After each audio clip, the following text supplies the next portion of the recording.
Wa na'udzu billahi min syururi anfusina wa min sayyiati a'malina. May yahdihillahu fala mudilla lah wa may yudlil fala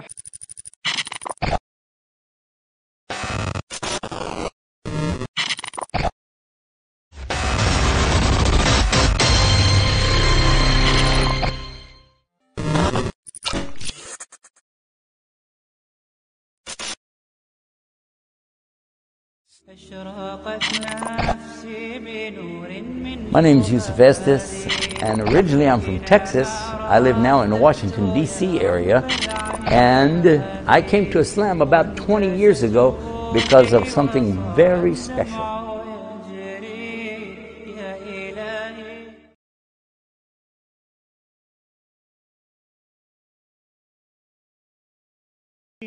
Wa muslimat rahimani wa rahimakumullah. Ahlan wa sahlan wa marhaban. Artinya adalah Anda ku anggap sebagai saudara saya dan kumudahkan untukmu dan dengan segala senang hati. Apa kabar? Alhamdulillah. Izinkan saya memperkenalkan diri. Nama saya cukup panjang, Alexander Maciki Mayestino Triyono Sundoro, tetapi biasanya teman-teman memanggil saya cukup pendek, Kiki, dan kunyah saya adalah Abu Taqi, waladi ismu Taqi, anak saya. Malam ini izinkan di kesempatan yang berbahagia ini, izinkan saya menyambutkan seorang pembicara kelas dunia, seorang syekh, seorang yang sebelum saya temui sudah saya cintai karena nama baiknya, gaya bicaranya yang Texas style, cowboy style, seorang mu'allaf yang masih muda. Tadi saya berbicara dengan beliau, saya tanya, Syekh, how old are you? Berapa usia Anda? Kemudian beliau mengatakan, I am exactly 27. No, seriously, how old are you? I'm 27. Because 27 tahun yang lalu saya masuk Islam. Jadi usia saya yang berarti di dunia ini barulah 27 tahun. Sebelumnya beliau menganggap itu tidak ada artinya. Jadi 27 tahun yang lalu, yang mungkin di antara kita semua sudah tahu, tetapi kalau yang belum, izinkan saya mengulang berita ini. Kisah ini cukup melegenda, yakni satu saat Syekh bertemu dengan dua orang. Waktu itu beliau masih seorang penginjil dan pebisnis musik, alat-alat musik di Texas, USA. Kemudian beliau bertemu dengan seseorang yang lelaki Arab Muslim dan seseorang yang seingat saya orang Katolik, pastor yang sudah tua. Mereka bertiga bermalam-malam bertukar pikiran dan kemudian akhirnya yang Protestan dan yang Katolik kembali ke agama tauhid, agama sejak awal zaman dengan 124.000 Nabi dan Rasul. Ini keterangannya Sahih atau Hasan Sahih dari Sahih Tirmizi dan Ahmad. Dan beliau berkata, sejak itulah usia saya dihitung 27 tahun yang lalu. Saya tadi dikasih kesempatan untuk memperkenalkan diri. Saya asli Surabaya, seorang dosen, tetapi kalau ditanya asalnya, saya sedikit Jawa, sedikit Minangkabau, Bukit Tinggi, sedikit Sumeneb, sedikit Arab, sedikit Tionghoa, sedikit Eropa. Gitu. Jadi saya berhak berbicara atas semua etnis, jangan ada yang tersinggung. Saya kira inilah makna Islam. Jadi Islam adalah agama sejak awal zaman. Jelas sekali di Al-Quranul Karim dikatakan bahwa setiap suku, setiap etnis mendapatkan anbiya wa mursalun, Jadi saya di sini lihat ada macam-macam ras, Masya Allah, luar biasa Allah membuat wajah ya. Gitu. Baik, sedikit saya tinggal di Surabaya, saya dosen di Universitas Narotama, dan saya dosen agama Islam dan dosen sistem informasi. Saya juga seorang muhajirin, dulu saya lihat ada teman-teman lama, mengerti saya dulu di dunia musik, di dunia entertainment. Tahun lalu saya main filmnya Ahmad Dahlan, dan dulu juga banyak. Kalau tadi didengarkan ada sedikit nasyid, itu adalah nasyid saya, insya Allah baru akan bulan depan di launching. Sedikit promosi ya, kalau mau di depan tuh ada yang precastnya, silakan ada banner saya. Baik, saudara-saudara, izinkan pula saya membacakan beberapa pengumuman. Saya kira tidak banyak di sini yang bahasa Inggrisnya lancar, betul? Ingin diterjemahkan? Baik. Kalau dulu pada saat saya mendampingi Syekh Bilal Philips, saya langsung menerjemahkan. Hari ini saya Alhamdulillah tidak serepot itu. Ada terjemahan langsung via gelombang radio FM, dicatat ya. Anda bisa buka langsung dan itu langsung di gelombang 88,5 FM. Saya ulang, ada terjemahan via FM radio 88,5 FM. Sudah dibuka? Baik ya, saya ulang ya. Ada terjemahan, karena nanti disepakati bahwa sebagaimana sahabat-sahabat panitia ini juga mereka yang mendatangkan Syekh Zakir Naik tahun lalu. Ya, kalau Syekh Bilal Philips 2-3 tahun yang lalu, saya waktu itu adalah pendamping beliau 3 hari. Nanti terjemahan itu ada via streaming. Dan ini disiarkan live streaming pula melalui beberapa channel, nanti insya Allah akan saya bacakan. Ini message, instant messenger dari panitia, belum saya buka. Tapi yang jelas ada terjemahan via FM radio 88,5 FM. Sudah ketemu? Sudah ya? Nanti sambil tune in. Kemudian acara ini pada dasarnya, sehabis saya membuka ini, saya entah disebut sebagai MC atau moderator, saya juga tidak tahu. Kemudian kita mulai dengan speech, ceramah dari Al-Mukarram Syeikh Yusuf Estes. Temanya adalah Journey to Islam. Sekalian saya sedikit koreksi ya, kalau Islam itu A-nya 2 ya, karena akar katanya salamah, salim, aslam, istaslama, taslim, dan segalanya. Jangan Islam, jangan kita. Journey to Islam, syaratnya dikondisikan agar peserta dapat tenang. Nah ini syarat mutlak, tolong untuk semua alat komunikasi atau apapun yang dapat membuat gaduh, digunakan dalam mode silent mode atau dimatikan saja sekalian. Ya. Kemudian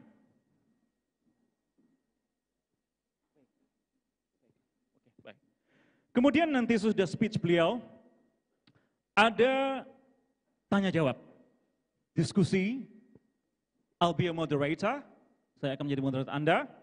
Namun prioritasnya bagi kawan-kawan sahabat-sahabat baru maupun lama yang non-muslim.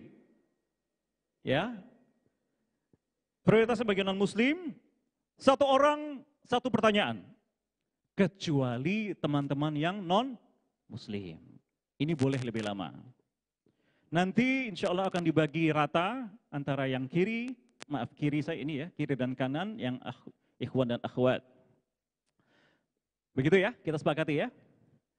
Kalau ada yang sampai membuat gaduh, maaf, saya berhak menegurnya, dan saya juga berhak mengamankannya. Demikian ya, untuk ketertiban bersama. Kemudian, beliau juga tadi berpesan, ada 4,000 Islamic websites, khususnya dari beliau adalah shareislam.com. Ya. Dan juga ini disiarkan melalui Guidance-TV, Anda bisa dapati ini di Play Store. Guidance itu dalam bahasa Indonesia, huruf Indonesia, GUIDES, underscore TV. Ini kalau yang Play Store. Dan kemudian kalau tidak di luar adalah guiders.tv. Dapat dilaksanakan juga. Baik. Saya agak sedikit ditugasi berdoa. Kita berdoa singkat saja ya. Baik, kita berdoa. Bismillahirrahmanirrahim. Ya Allah, ya muqallibul qulub, sabbit qulubana ala dinik. Ya Allah, yang maha membolak-balikkan hati. Tetapkanlah hati kami di dalam agamamu. Ya Allah, Allahumma atina fid dunya hasanah wa fil akhirati hasanah wa qina adzabannar. Ya Allah, berikanlah kami kebaikan di dunia ini, kebaikan di akhirat, dan jauhkanlah kami dari api neraka. Rabbi zidni ilma warzuqni fahama. Berikanlah kami ilmu dan kepemahaman. Ya Allah, Allahumma kfini bihalalika an haramika wa akhnini bifadlika amman siwak. Berikanlah kepada kami yang halal-halal, jauhkanlah dari yang haram, dan ya Allah, cukupkanlah kami meminta hanya kepadamu. Dan berkahilah hari ini, malam ini. Dan semoga semakin banyak, tolong diaminkan, yang mengerti dan memahami dan kembali ke agama Islam, agama Sahabat zaman. Amin. Amin. Alhamdulillah Rabbil Alamin. Okay, without further delay, I'm so happy that I could say this name out loud on the stage. Would you welcome, please, our Ustad, our Syeikh Yusuf Estes. Would you welcome, please, sir? Alhamdulillah. Allahu Akbar. Allahu Akbar. Allahu Akbar. La ilaha illallah. Muhammad Rasulullah. Subhanallah. Alhamdulillah. La ilaha illallah. Allahu Akbar. Ahlan wa sahlan Syekh. Waalaikumsalam.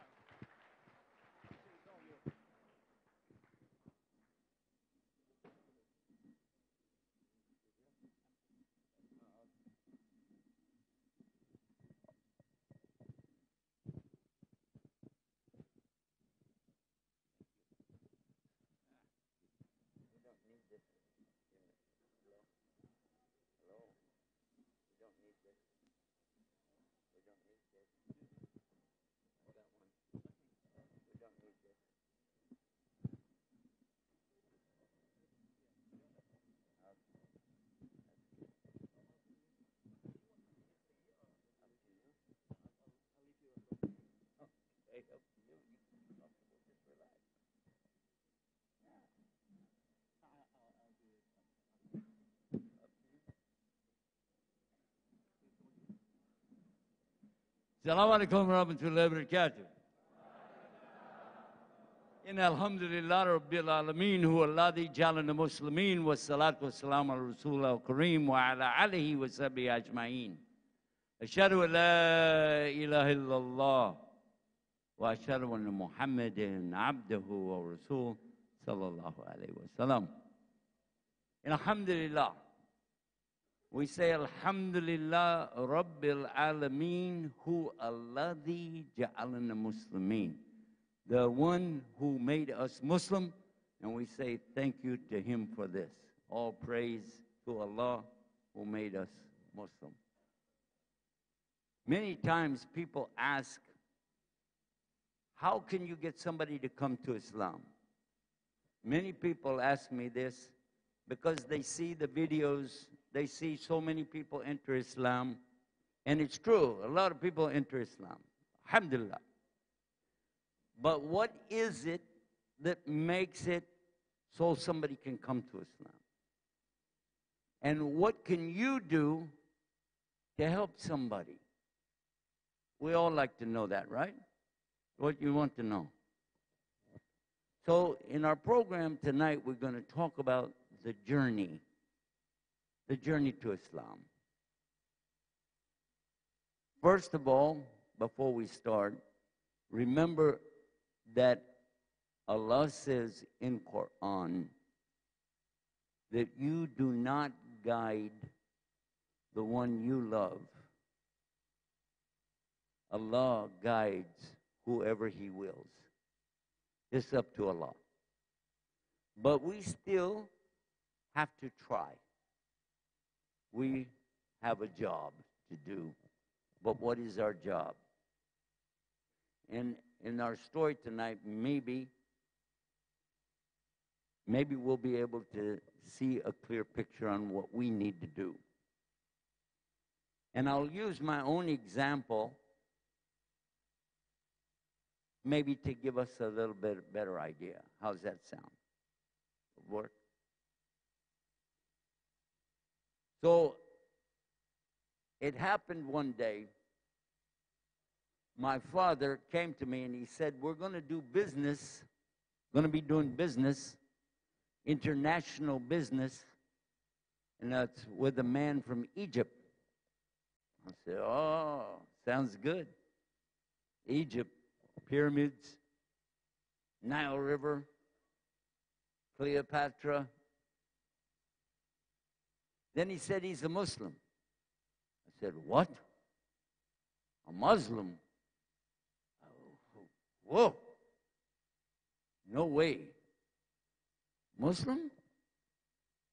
You know these guys? They're terrorists. Hijackers. Kidnappers. These people don't even believe in God.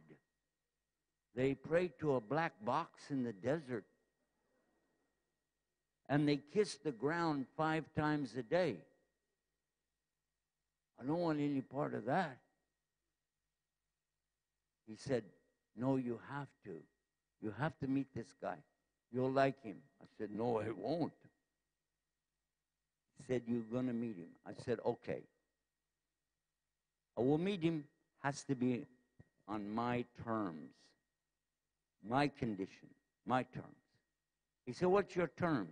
What do you want? I said, I want to meet him on Sunday.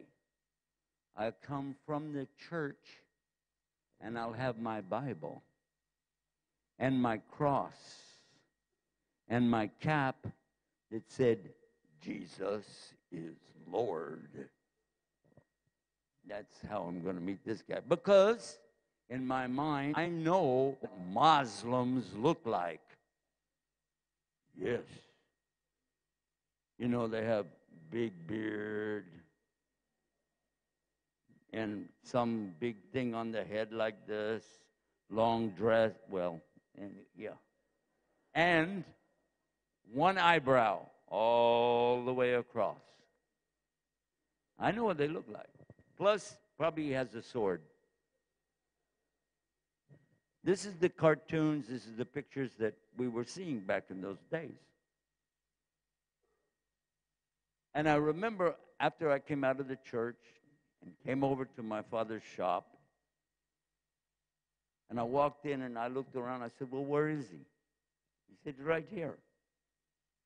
And this is a normal guy with regular clothes. This is a Muslim? Yeah. He didn't even have a beard. In fact, he didn't have any hair. He was bald-headed.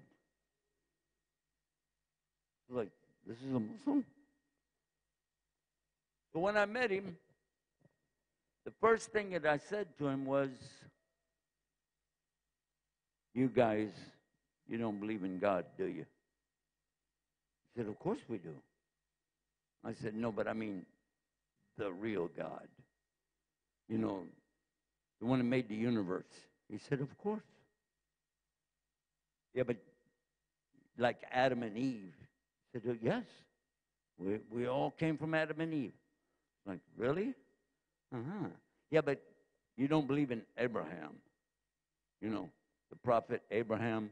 Did you ever hear of him? Now, what's funny, later, after I became Muslim, I found out that he's descendant from the grandsons of Prophet Muhammad sallallahu alaihi wasallam. So this means that Ibrahim alayhi salam, is his great-great-great-great-grandfather. So imagine asking somebody, do you know who your grandfather is?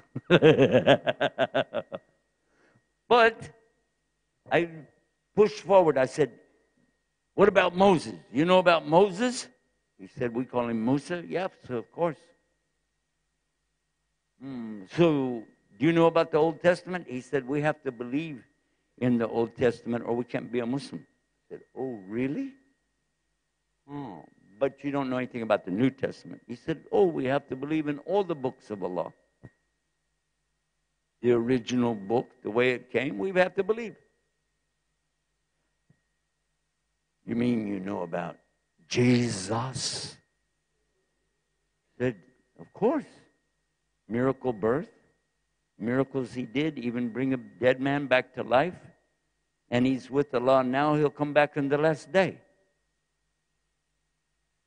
You believe that? He said, all Muslims believe that. I can convert this guy easy. I'm going to see what I can do, make him a Muslim, get all those old Muslims into Christianity. I figured it out. First day. My father told me, though, he said, leave him alone. He has his religion. We have our religion. You know, lakum dinakum waliyadin.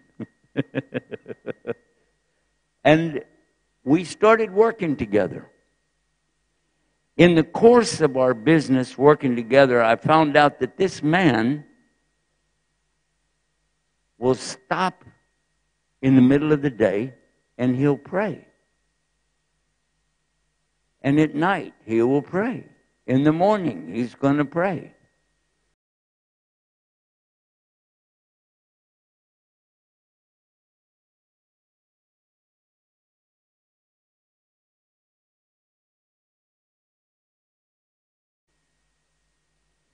And the first day I said, wow, look at this guy's extreme, man.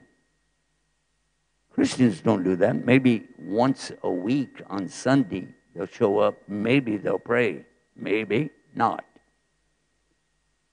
Next day, same thing again, up early in the morning. Now, the funny thing about it was, before he's going to do all of this, praying, he's going to go into the bathroom and throw water all over the place. You know? Which is all right, I guess. But then you see this man, he's going to come out and face that same direction. And he just stands there. Especially like Doher, Asr. You just see him stand there, so quiet. And then bow, prostrate. One came, do you guys ever get a day off? I mean, you do this every day. Don't you get to take one day? He started laughing. He said, we don't want to. We want to do this. Okay.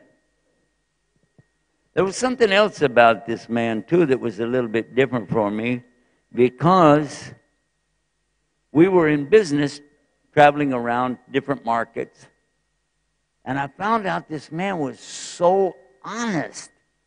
I mean, of course, as a good Christian, you're honest, mostly. Mostly. I mean, you know, don't be extreme. And I remember one time a lady bought something from us, and she had some change, maybe 20 cents, 30 cents. I don't remember, but some change. And she left it, and she went back out to her car. He grabbed this money up, and he running.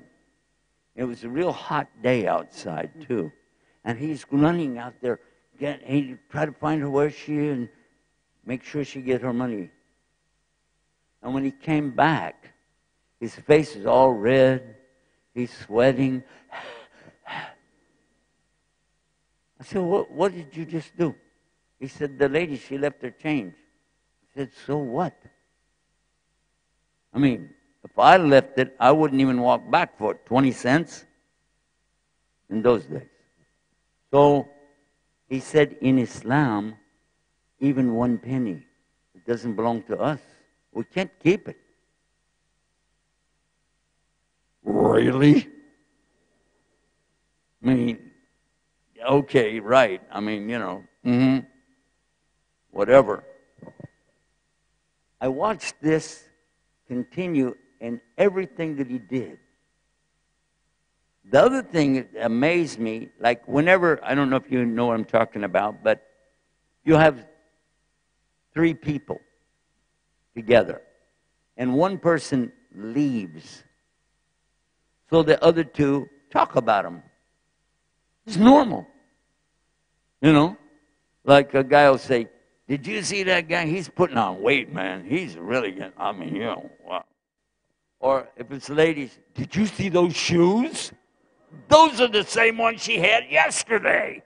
Right? This is normal. At least for us, it was like normal. But he said, no, can't talk about people.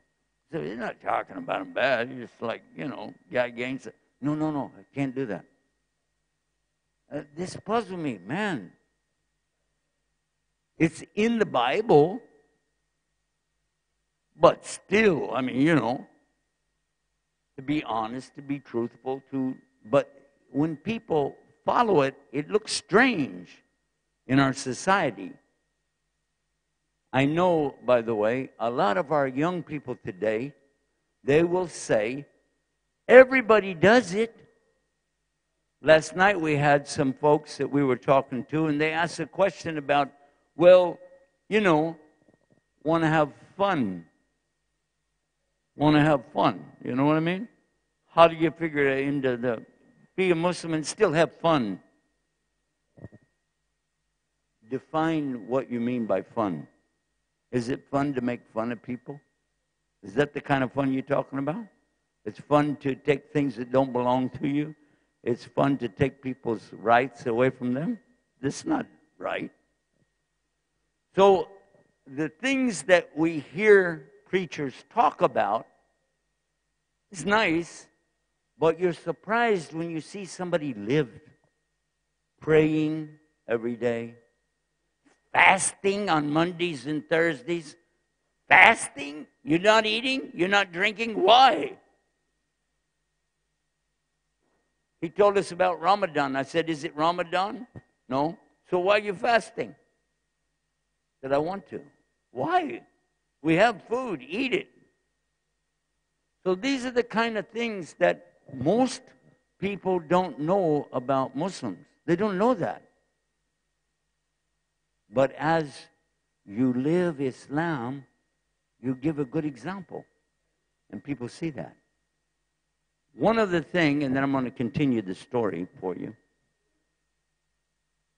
I remember my father, Rahimahullah, he became Muslim, by the way, but my father used to come into the room, and when he would enter the room, now this is, I lived in my father's house along with my family, big house. So when my father would come into the room, the Muslim, he would jump up from the chair and put the cushion over there for him, and my father would look at him like, what are you doing? He said, you sit here. He said, you're sitting there. What did you get up for? He said, no, this is Islam. We have to, you know, when some elder come in the room, especially it's your house, we're going to give you the best. One time, and I remember this happened, he jumped up. My father came in. He jumped up, and he's going to do that. And I went over, and I said, hold on a second. Why are you doing this? It's my father. He said, you're right. You do it.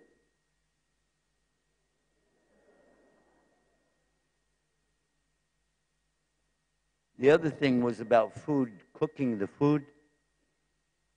My friend, the Muslim, we became very good friends. He said, I want to go in and cook something in the kitchen. My father said, nobody comes in my kitchen. I do all the cooking for everybody. And again, he's saying to my father, but it's not right. We should be taking care of you, not you take care of us. Imagine, we never saw something like this before. Now, back to the story. There was a good friend of mine, another friend, who was a preacher. And when he traveled around, he had a truck with a big, two big boards. And when he would get where he's going, he'd put it together, make a big cross, a great big cross.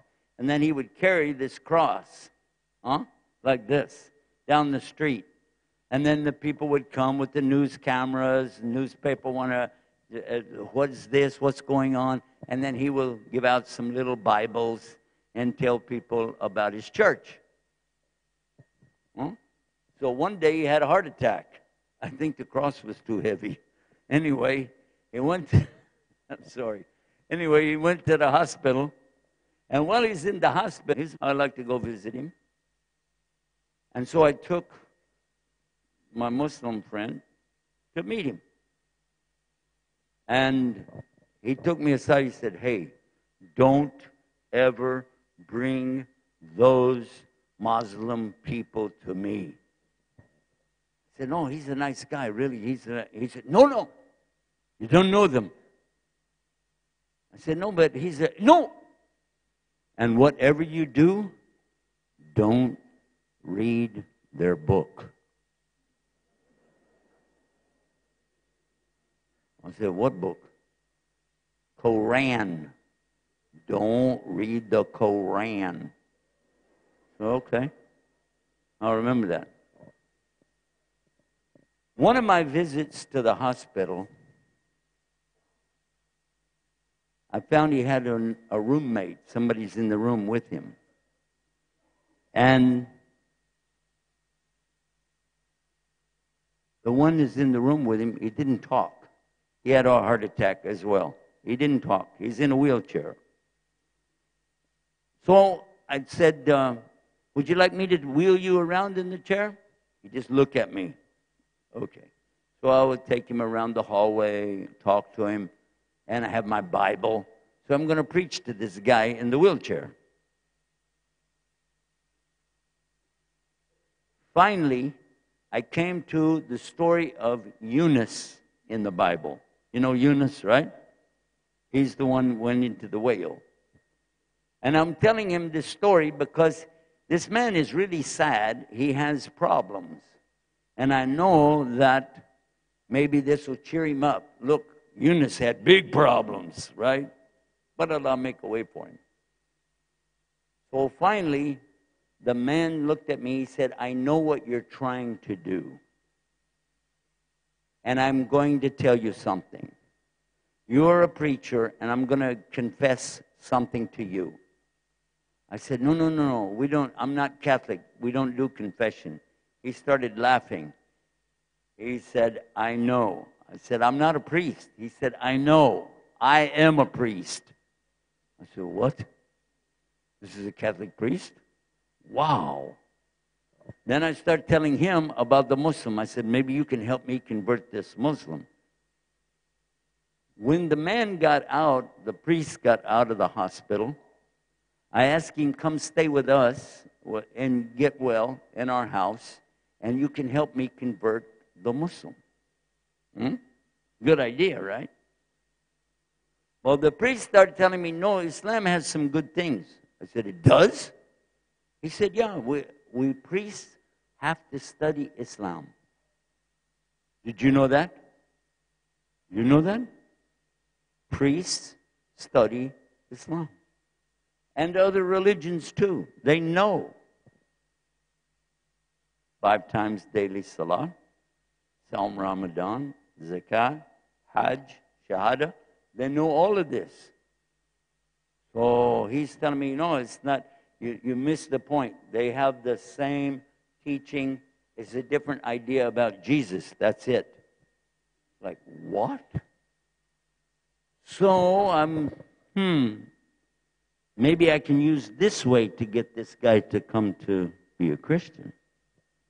Now, one day, the priest asked my friend Muhammad from Egypt, he asked him, can I go to your mosque, to your church?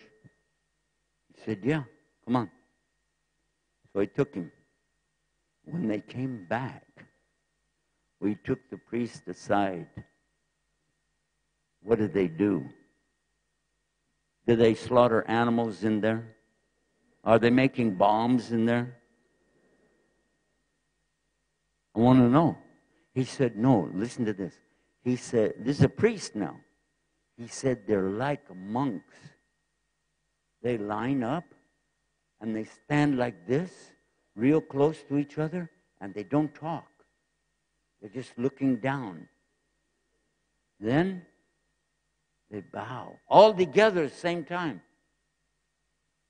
And then they put their head on the ground, like in the Bible, Old Testament, fall upon the face.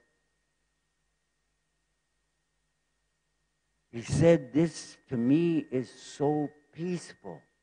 He said, I felt good watching it. Like, what? The next week, he went to the masjid, the mosque, with my friend Muhammad. And when they came back late at night, I saw them get out of the car, and there's my friend, Muhammad. I'm waiting for the priest. The door opened. Somebody got out. He's wearing a long white robe and one of these on his head. And I look, I said, is that the priest? And look what he said. Ashhadu an la ilaha illallah, ashhadu Muhammad Rasulullah. Oh! Oh! A priest became a Muslim? Whew. Now, after 3 months, I knew that this religion really is more clear about the teachings of Isa, alayhi salam, than the Bible is. Because the Bible has a lot of confused things in the translation. But in the Arabic, in the Quran, it doesn't change. It stays on the same subject all the way through. You can figure it out. And I'm thinking, you know what? This is looking pretty good. And about that time, my friend brought a translation of Quran, and he put it on the table. He said, would you like to read it? I said, no. Remember? Don't read their book. No, that's okay. I'm busy right now, maybe. But after he left the room, I said, you know what? Let me just take a look. Just open it up. Translation. It says, in the name of God, the most gracious, the most beneficent. That's nice. All the praises to God, the most gracious, the most beneficent, the ruler on the day of judgment. You only do we worship, and you only do we turn for help.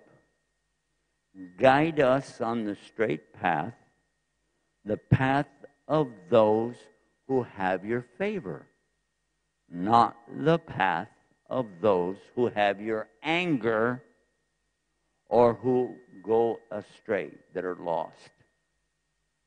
I said, I like that. That makes sense. Really, it makes good sense. And I turned the page, Alif Lam Mim. Whoa, I'm reading the book. Whoa, whoa, whoa. Let me get out of that real quick. But still, it makes sense. What are you going to do? How are you going to deal with that? And then here's the priest. He just came to Islam. And maybe I need to talk to my family about this. I want to see, they say test the water. You know what I mean by that? You'd like put your finger in, is it too hot or is it too cold? So I'm going to tell my wife, not directly. I said, by the way, what do you think about the priest that came to Islam? What do you think? She said, I want to get a divorce. I said, what? She said, I want to get a divorce. Because a Muslim cannot be married to a Christian. I said, whoa, whoa, whoa, whoa. I didn't mean me. I'm asking you about the priest. You misunderstood. I will never be a Muslim. No. No way. Don't worry about that. Besides, remember what he said. A Christian woman could be married to a Muslim, but I'll do that. Don't worry. But it's just that a Christian man shouldn't be married to a Muslim lady. Doesn't work out. She said, that's exactly what I'm trying to tell you. I want to be a Muslim, and I know you don't.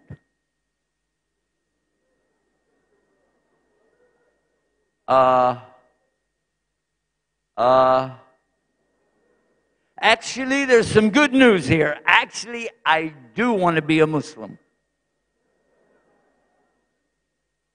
She said, I don't believe you.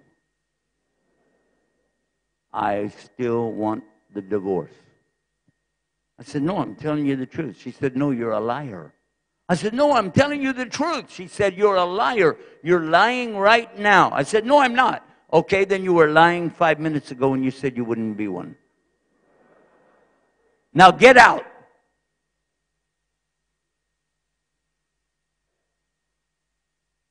I'm halfway down the steps of my father's house. I just realized she kicked me out of my father's house. How does that work? Oh, middle of the night, and I go to my friend, and I woke him up. I woke up Muhammad. I said, Muhammad, you and me, we got to talk. He said, what's the matter? In the middle of the night. I said, I know, I got problems. I got to talk to you. So we walk outside, and we live in the country, big area, walking. And I'm telling him everything, telling him about my wife, and then what about my father, who is also an ordained minister in the church, and myself, a music minister in the church. But what are the people going to say? But what about the deal with my wife? And then what about my mom? She's living in another city, but I got to, she's the first woman deaconess in the church that we were in, Disciples of Christ. I mean, this is not a small thing. And talk, all night. Finally, my friend, Muhammad, he said to me, this is not about you and your church. It's not about you and your father. It's not about you and your wife. The subject is not even about you and me. The subject that you have is between you and him. Go talk to him. Huh? Well, how? This come in my mind. What should I do? Now, I saw the Muslim every day, 3 months. I said, let me try that. I know he usually prays like this one way or this way. So let me find that way and just put my head on the ground. I can't remember all the stuff, but I remember the head on the ground. So I put my head on the ground. What am I going to say? Remember the book, Guide Us? So this came in my mind. Guide me. Guide me. When I raised my head up, I realized something. The problems facing me really is not outside, it's inside. The real problem, inside. If you fix this problem inside, the outside doesn't matter anymore. The relationship in the heart and the one who creates the heart, if it's right, nothing can go wrong because it won't matter. Now this is kind of deep, and maybe a lot of people, not Muslim, they may take time for them to understand. But as Muslim, you know exactly what I'm talking about. If this is right, the whole of the matter is right. Now I'm going to just mention something from a hadith of Rasul sallallahu alaihi wasallam. The Prophet, peace be upon him, taught us there is a morsel of flesh inside the human body that if it's good, then the whole of the matter is good. But if it's bad, then the whole of the matter is rotten. And that morsel of flesh is the qalb, the heart. And that's exactly what happened. The heart became right, and I knew right away, it's not an option. It's not an option. It's not a big decision. It's a matter of accepting a fact. It's not an option that you will say, oh, I'm on the earth. No, it's a reality that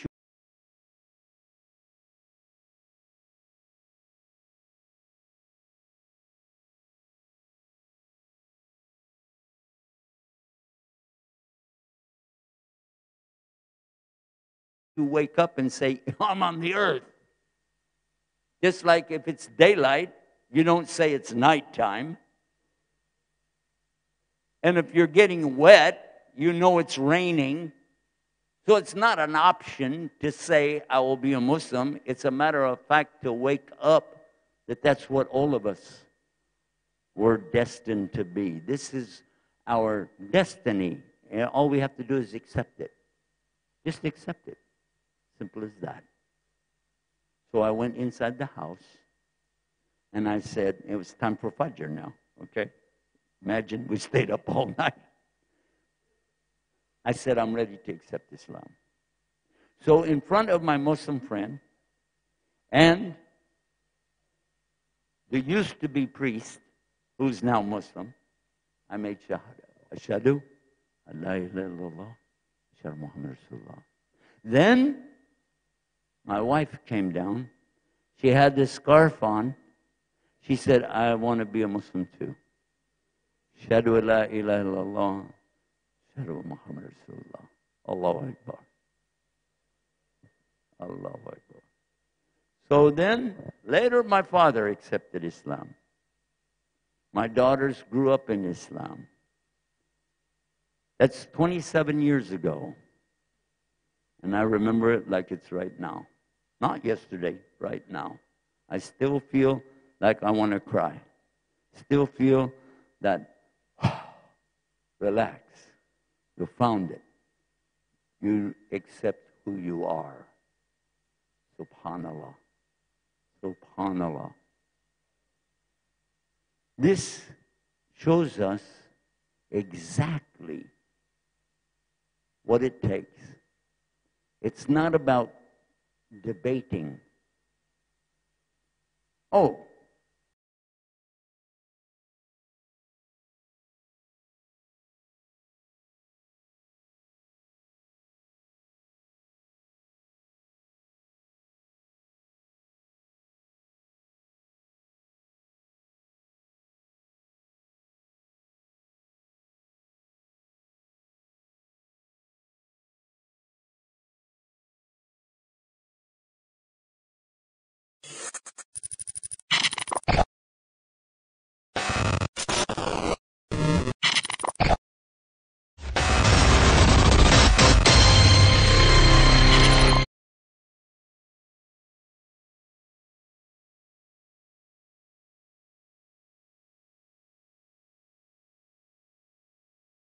My name is Yusuf Estes, and originally I'm from Texas. I live now in the Washington, D.C. area, and I came to Islam about 20 years ago because of something very special.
My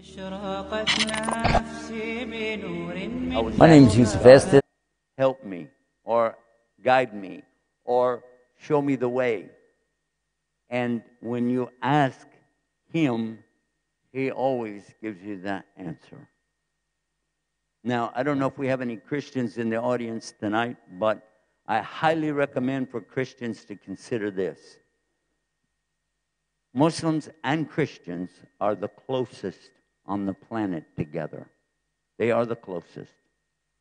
Because no other religion except Islam agrees with Christianity on the miracle birth of Jesus, the miracles that he performed, the fact that he was ascended up to Allah, and that he will be back in the last day.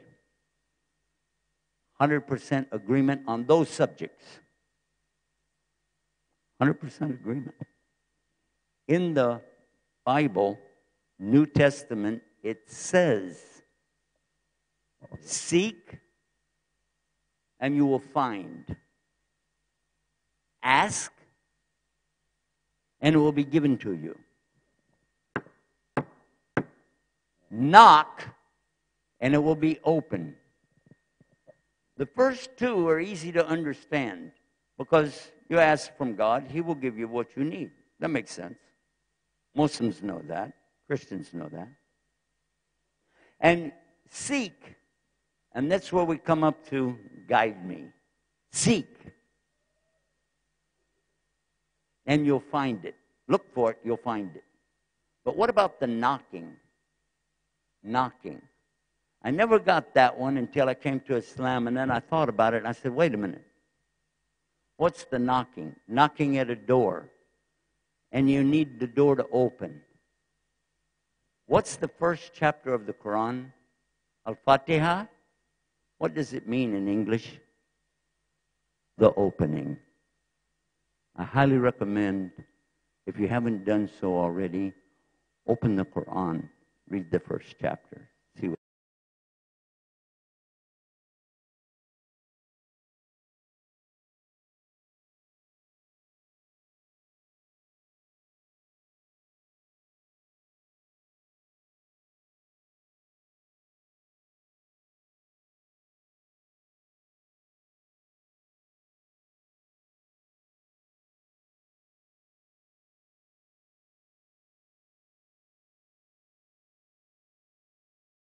What you think. Don't be afraid. It won't bite you. Alhamdulillah. Alhamdulillah Rabbil Alameen. Huwa alladhi ja'alna muslimin.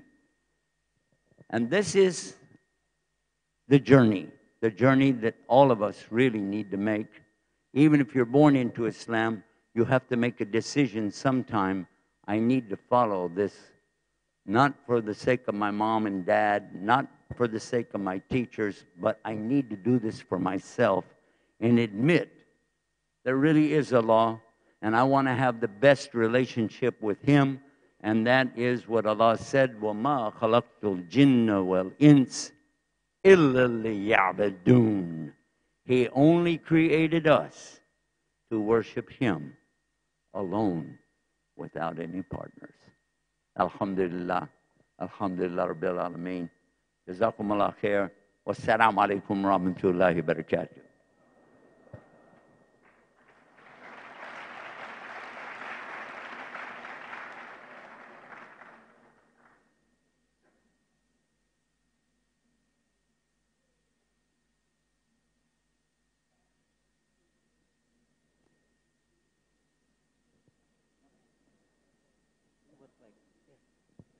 Alhamdulillah, Masya Allah, Masya Allah, Masya Allah. Bagaimana? Bagaimana? Masya Allah, qul Masya Allah. Katakanlah Masya Allah. Masya Allah artinya Allah lah yang membuatnya. Baiklah, Alhamdulillah, Masya Allah Syekh. Barakallahu fiqh, Allah ya barak fiqh. Alhamdulillah. Saudara-saudaraku yang dimuliakan Allah, sesungguhnya di majelis seperti ini, kita didoakan malaikat, maka gunakanlah juga untuk berdoa. Dan insya Allah kita akan menuju ke to the next stage, the question and answers, the discussions. Oh, yes, I do remember you said something about question and answers. Yes, sir. Okay, so my first question I want to ask, what do you think about when somebody tells us, why are you a terrorist? You're wrong. And of course, it is our duty that we have. Wait a minute, my next question I want to ask you, why do Muslims have to marry 4 wives? No, I think it's... My next question I want to ask you, you rather. how come you have to kill all the Jews and Christians? And my next question I want to ask, he said question and answers, right? To you, sir, not to me. Alhamdulillah. Alhamdulillah. Baik, saudara-saudara, tadi Anda saksikan Syeikh Yusuf Estes sedang mensimulasikan betapa di seluruh dunia ada pertanyaan-pertanyaan seperti itu yang dilontarkan hampir tanpa berpikir, without thinking. They trouble these questions to us, okay? Tanpa berpikir bahwa mengapa orang Muslim itu teroris? Mengapa orang Muslim itu harus... Can I ask one more question? 4 wives, harus... Okay, go ahead. Why do Muslims worship a black box in the desert?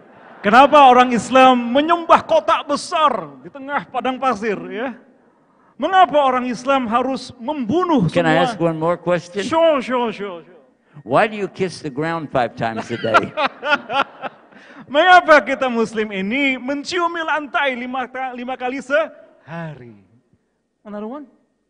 Come on. Let it out. Come on. Throw it all out. So, how come you don't love Jesus? Mengapa Anda tidak cinta kepada Yesus? What else? These are real questions that people do give to us. Yeah. And they don't realize that the answers are always the same and every one of them. Your question is wrong. Your question is wrong. Yes.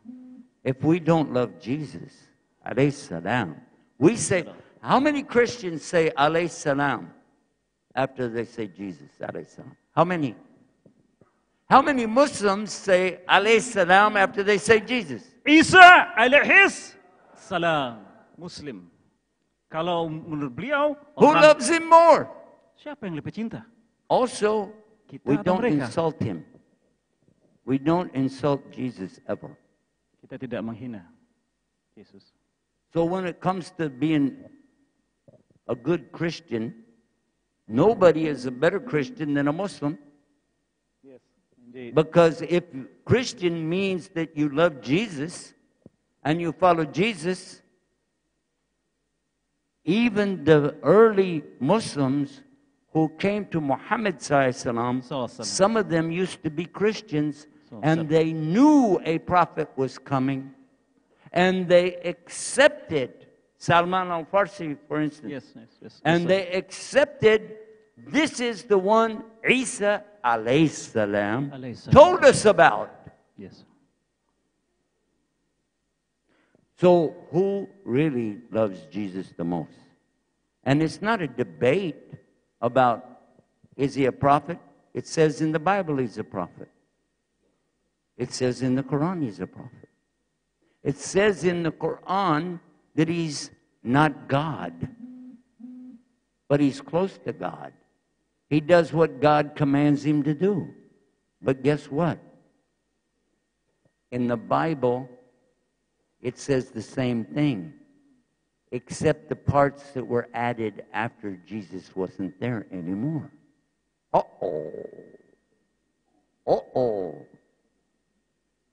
So I encourage, really, any Christian, read the Quran, and then don't give up your Bible. We didn't tell you you have to throw the Bible away. No. But when you read it, try to read it with your own heart, not somebody telling you what it means. You got a brain, read it, and you'll be surprised. I did that, and I came to the same conclusion. We are better in our treatment of Jesus than some Christians are. True story. So that's one subject. But if you have a subject, if anybody would like to ask a question, I promise you we can give you a correct answer from Islam no matter what the question is. You brought me into tears, sir. Yeah, try that one. Any question about Islam, we can give you a correct answer.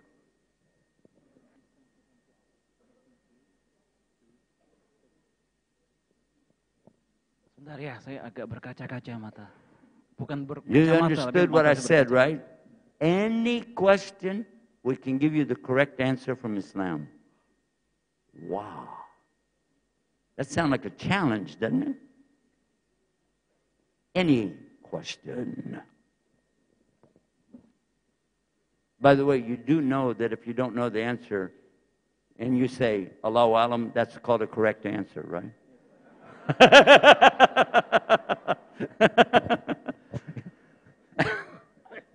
Baik. Sebentar ya, agak terharu ini. You brought me into tears, sir. Tears of joy. Alhamdulillah. Saudara-saudaraku, teman-teman baru maupun lama, mungkin ini adalah satu-satunya kesempatan. Maka pergunakanlah kesempatan kali ini sebaik-baiknya untuk menyertai Anda. Peraturan yang kita sepakati adalah saya melihat di sini ada sisi kanan saya dan sisi kiri saya. Siapapun yang ingin mengajukan pertanyaan, silakan mengantri.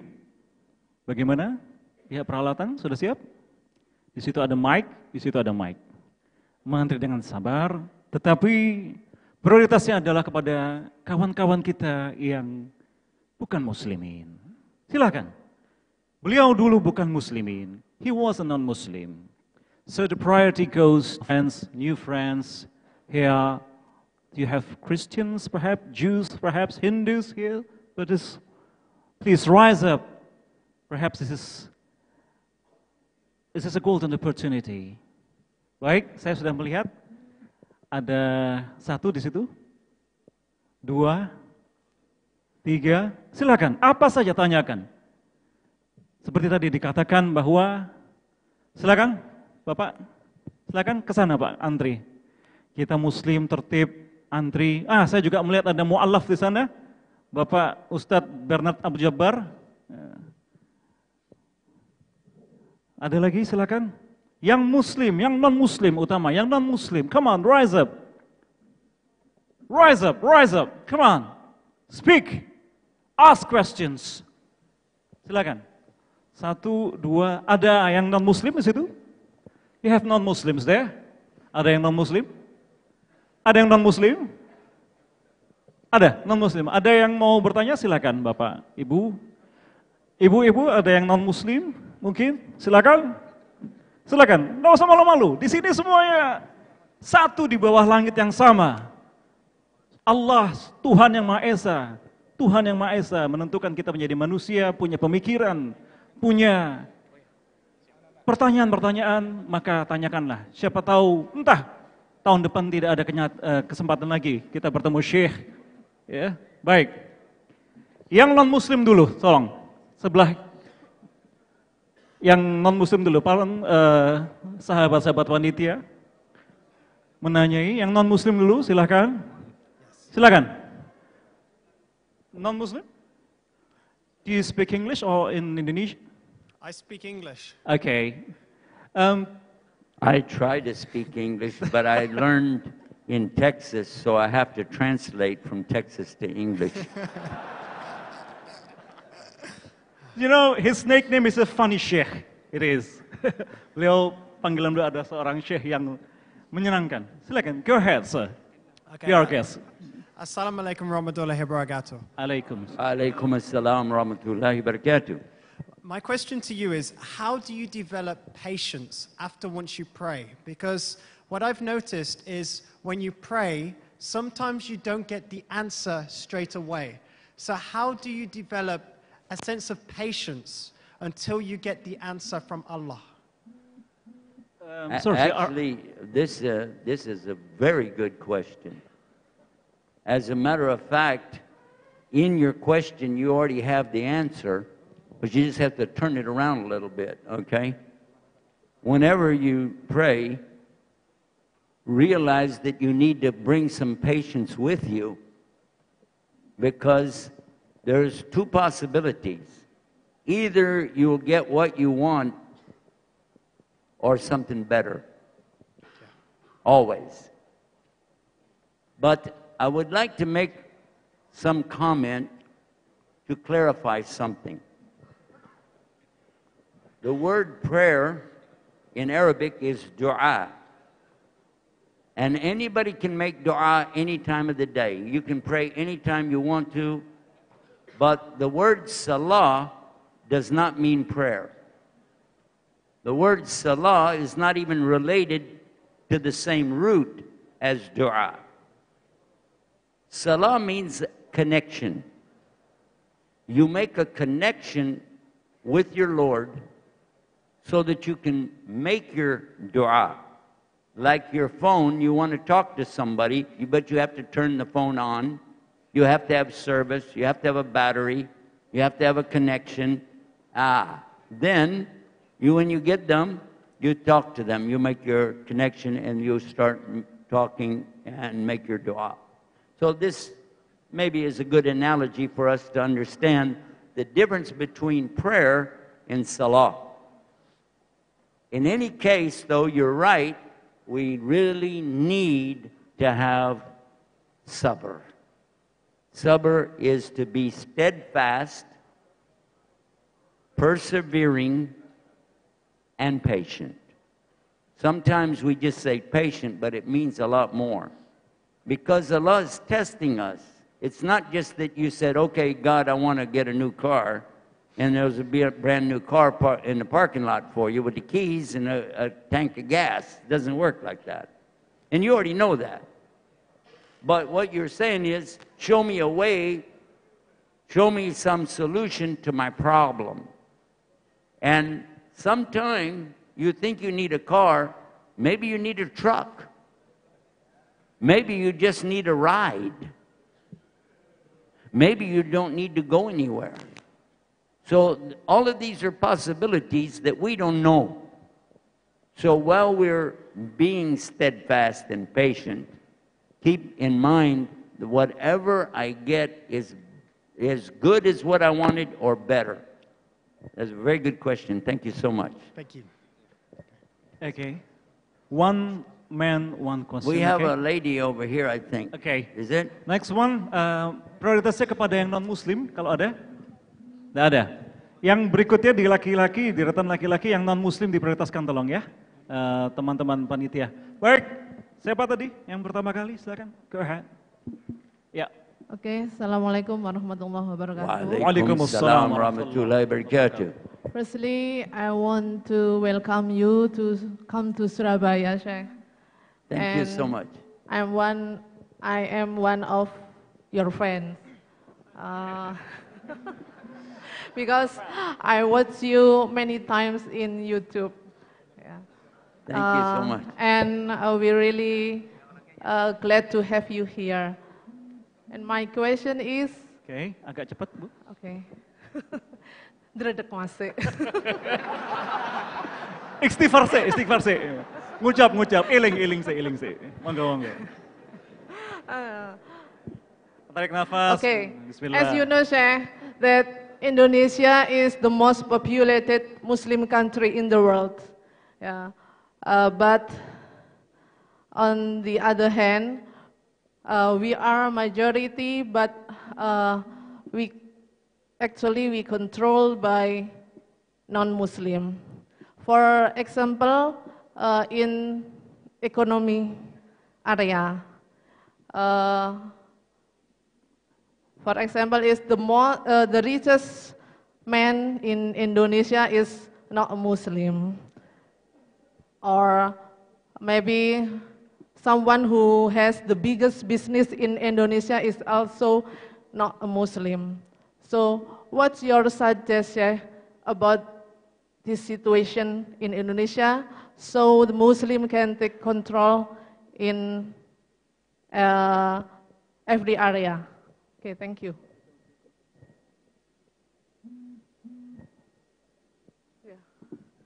Assalamualaikum warahmatullahi wabarakatuh. Waalaikumsalam. Thank you so much for that, and I thank you for that welcome. Yeah, this is a good chance for me to learn more about Indonesia by traveling here today and visiting different places. I've found so many wonderful Muslims, and the attitude's really nice. I like that. In regard to your question, this is not a strange question to me. Every country I visit, I hear people talking about leaders of their country. Every country. It doesn't matter which country, somebody will complain about the leader. Except America. Everybody loves the guy we got now.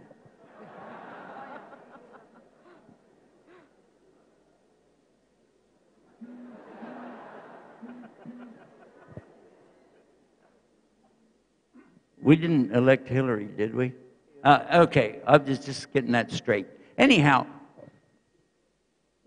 in Islam, we already know the answer to this 1400 years ago.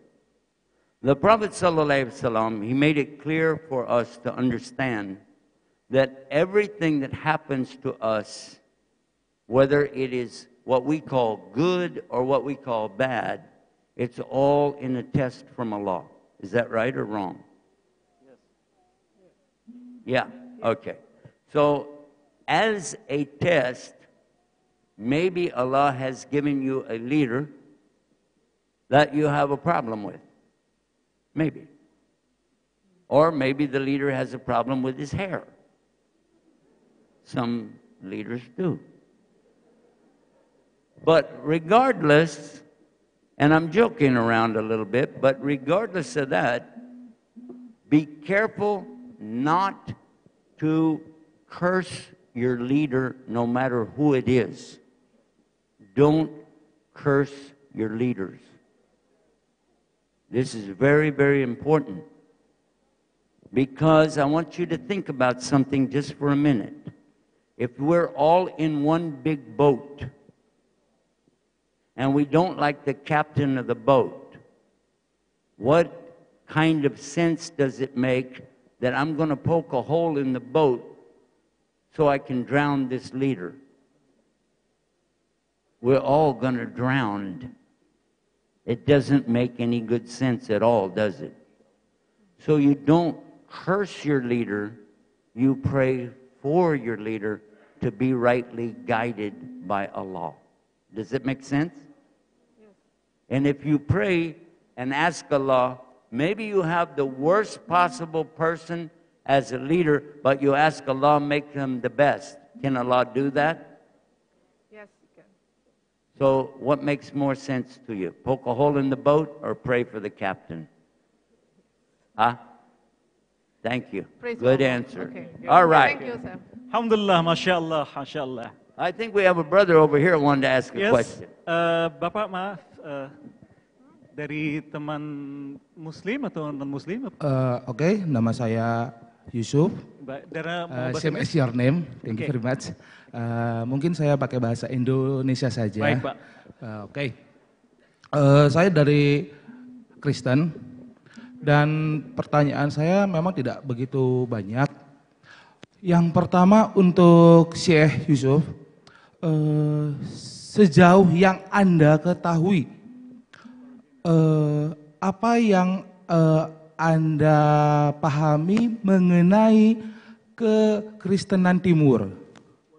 Karena selama ini juga buat teman-teman semuanya di sini, mohon maaf kalau saya sangat kurang ajar ngomongnya. Yang pertama, di dunia kekristenan itu ada dua, Barat dan Timur. Nah, saya tidak tahu pandangan dari Syeikh Yusuf seperti apa, karena yang saya ketahui dan yang saya pelajari, kebanyakan di Amerika dan rata-rata di Eropa, orang tahunya hanya ke Kristenan Barat. Karena terus terang, saya dari Timur, saya dari ke Kristenan Timur, di mana apakah ada sholatnya? Ada 3 sampai 7 kali sehari, ada puasanya, ada kebetulan bulan ini kami lagi puasa. Bahkan kata teman istri saya, puasanya orang Kristen Timur itu sedikit lebih kejam. Karena sudah bukanya tidak boleh pakai yang hewan-hewan lagi. Jadi cukup sayur-sayuran. Dan yang kedua, pertanyaan saya yang kedua adalah, hang on, saya translate dulu ya. Satu dulu ya. oh satu dulu. Oke, thank you.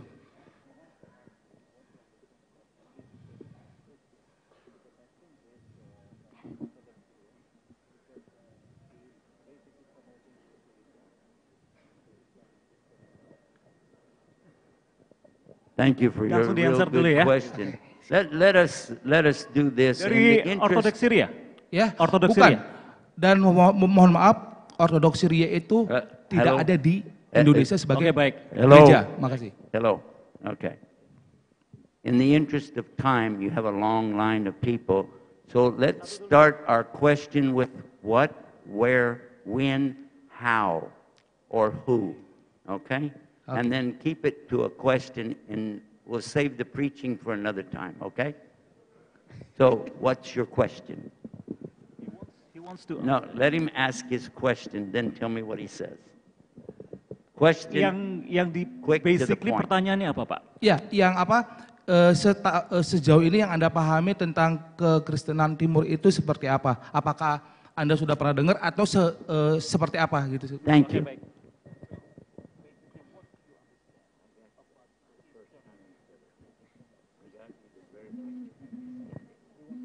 I understand. Okay. The question being asked is regarding the Eastern Christian, or also called the Orthodox. Yes. The Orthodox Christian. Yes. Let me tell you my experience, limited experience with that, when I was at the United Nations. Okay. We had a special day at the United Nations in the year 2000.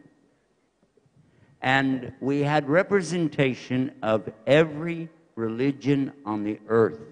Even religions I never heard about before were there being represented. And next to our table that we had for the Muslims, we had another one right next to us for the Eastern Orthodox. And from these, and they were wearing their full outfit, you know, the Orthodox outfit that they wear. So I asked them to be sure, and they said, yes, they are Orthodox Christian. But I found that they were doing the same thing that I used to do. They would look at us Muslims and be like this. Yeah. And anything, because if I liked something that somebody said, there were many people there. All religion. It was a religious representation at the United Nations, is what it was. So and there are many people who said good things. Not just Muslim, everybody has something nice. And when I hear something I like, I'm the only one out of 980 people that were there representing their religions. I was the only one who would say, Allahu Akbar, like that. And then every time I would do it, they'd go, huh? Because they think Allahu Akbar means you're going to blow them up. So one of the priests, he kept going like this while he was sitting there. You could see him going like this because it was long. It was like 3 days long, and it gets to you, you know. So when I got up, I did something. When I came back, I saw him doing this again. I went over and I started rubbing his back, and he was like, ah. And then he looked back and went, look. So I understood from his actions that he really didn't realize that from the Muslims could be something good. So in the same way, I know there are some Muslims who think there's no good in any other religion. So I like your question because it gives us a chance to tell everybody in the room For sure, I want to give you a demonstration of something. I want you to think about this. If you and me, if I draw a line like this and say to you, cross this line, you'll become right away defensive. Yeah? But you're not my enemy and I'm not your enemy. Instead, let you and me draw the line here, and both of us on the same side of the line, and the devil is over there. So we are together against the devil. Does that work for you? You like it? I love it. Because, please understand something. We are closer and closer and closer to the day that Jesus, alayhi salam, comes back. Not all Christians believe that anymore. But this is what's taught in the Bible, and we know it in Islam from Hadith, that Muhammad ﷺ told us that his brother, he called him his brother, Jesus ﷺ, is going to return in the flesh and a body, not just a floating spirit or a ghost. He's coming back. Now, here's what Muhammad, peace be upon him, told us would happen. He said, in the last days, there will be no more religions. There will only be disbelief and belief. True belief in the one God, and those are the people who will recognize Jesus when he comes. I want to be one of those people. Do you? I'm asking you. I want to be one of those people. How many in this room would like to be one of those people? Yes. Please raise your hand. You didn't raise your hand, brother. Yeah, you want to be one of the people who is with Jesus, yes or no? Yes. If you're a true Christian, you want to be with Jesus when he comes back. Yes. Apakah Anda ingin bersama Yesus pada Of saat beliau course, kembali? yeah. So put your hand up. I think is They say yes or no, brother. yes, Yes but or no? yes, but There's no buts. No. Okay. Sorry. Yeah, maaf. No. Tapi Listen to me, I'm talking to yeah, you. yes. Listen. But I'm not I'm to telling up my you, hand. there's no but. It's a Yes. yes or no question. Of course. And I know the Muslims want to be there. I know a lot of Christians say this, and we agree. So here's our job. Our job is not to attack each other.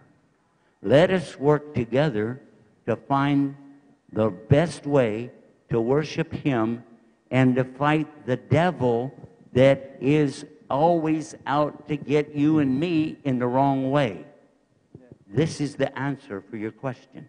Jazakallah khair. Thank you so much. You're welcome. Saya beri kesempatan satu lagi. I think we have a lady over here next.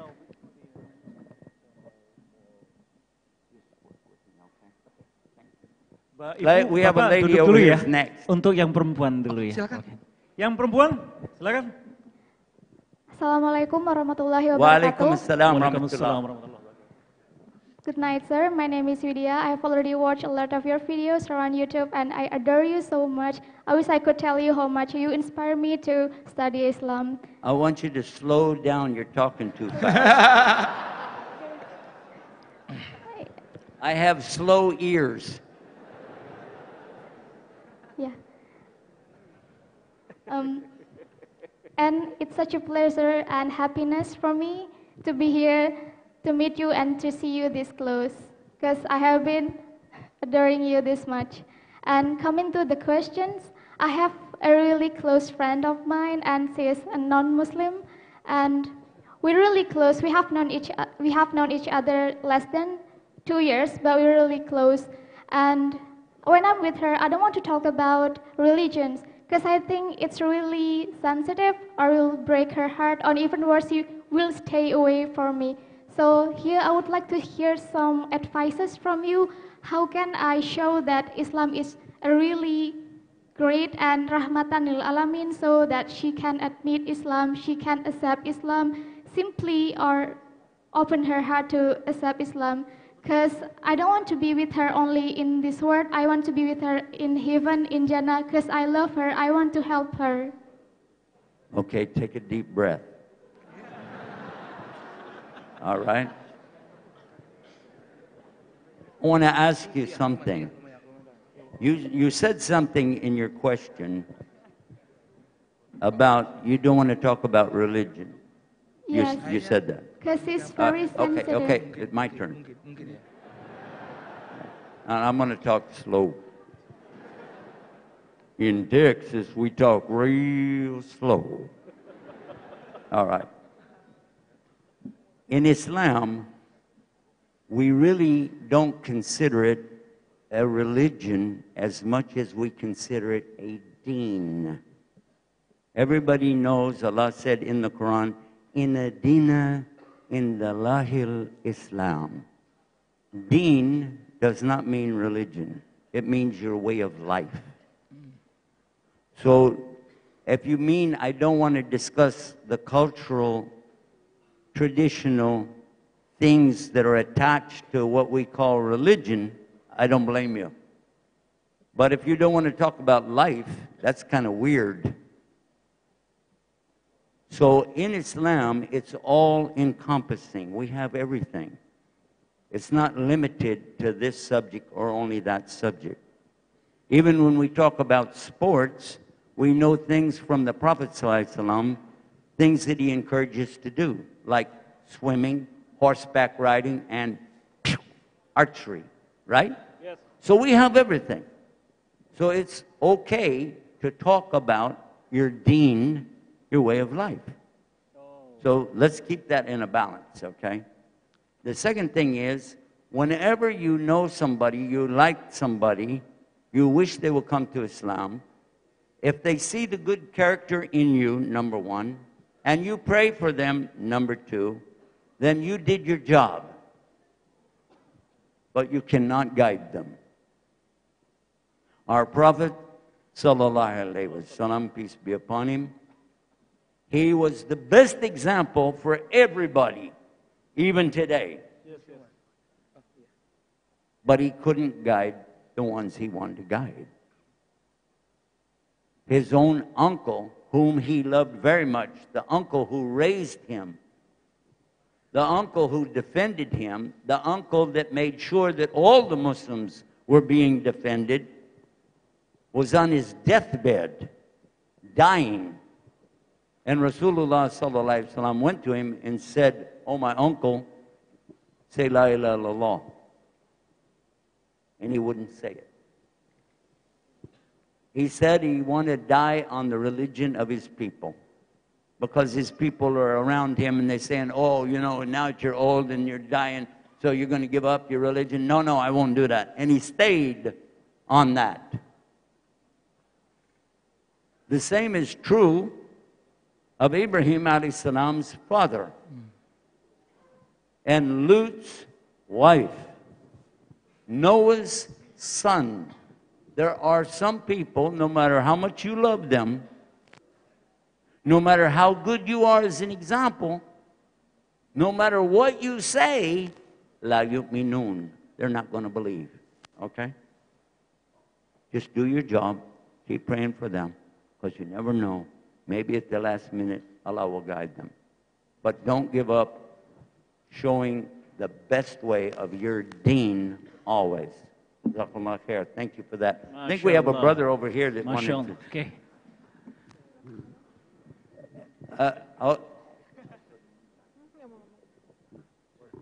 Okay. You already have a question? You have another question? Huh? One more. Only one. Let me hear your question. Oke. Kalau boleh saya tahu, apakah bisa ngambil dari ayat di Alkitab? Silakan, Pak. Oke. Bagaimana pendapat dari Syeikh Yusuf mengenai ayat di Alkitab di 2 Tesalonika 2 ayat 15 dan di Efesus 2 ayat 19 sampai 20. Karena sepertinya di kekristenan barat itu rata-rata ayat ini sangat-sangat cukup ditakuti. Itu saja. Makasih.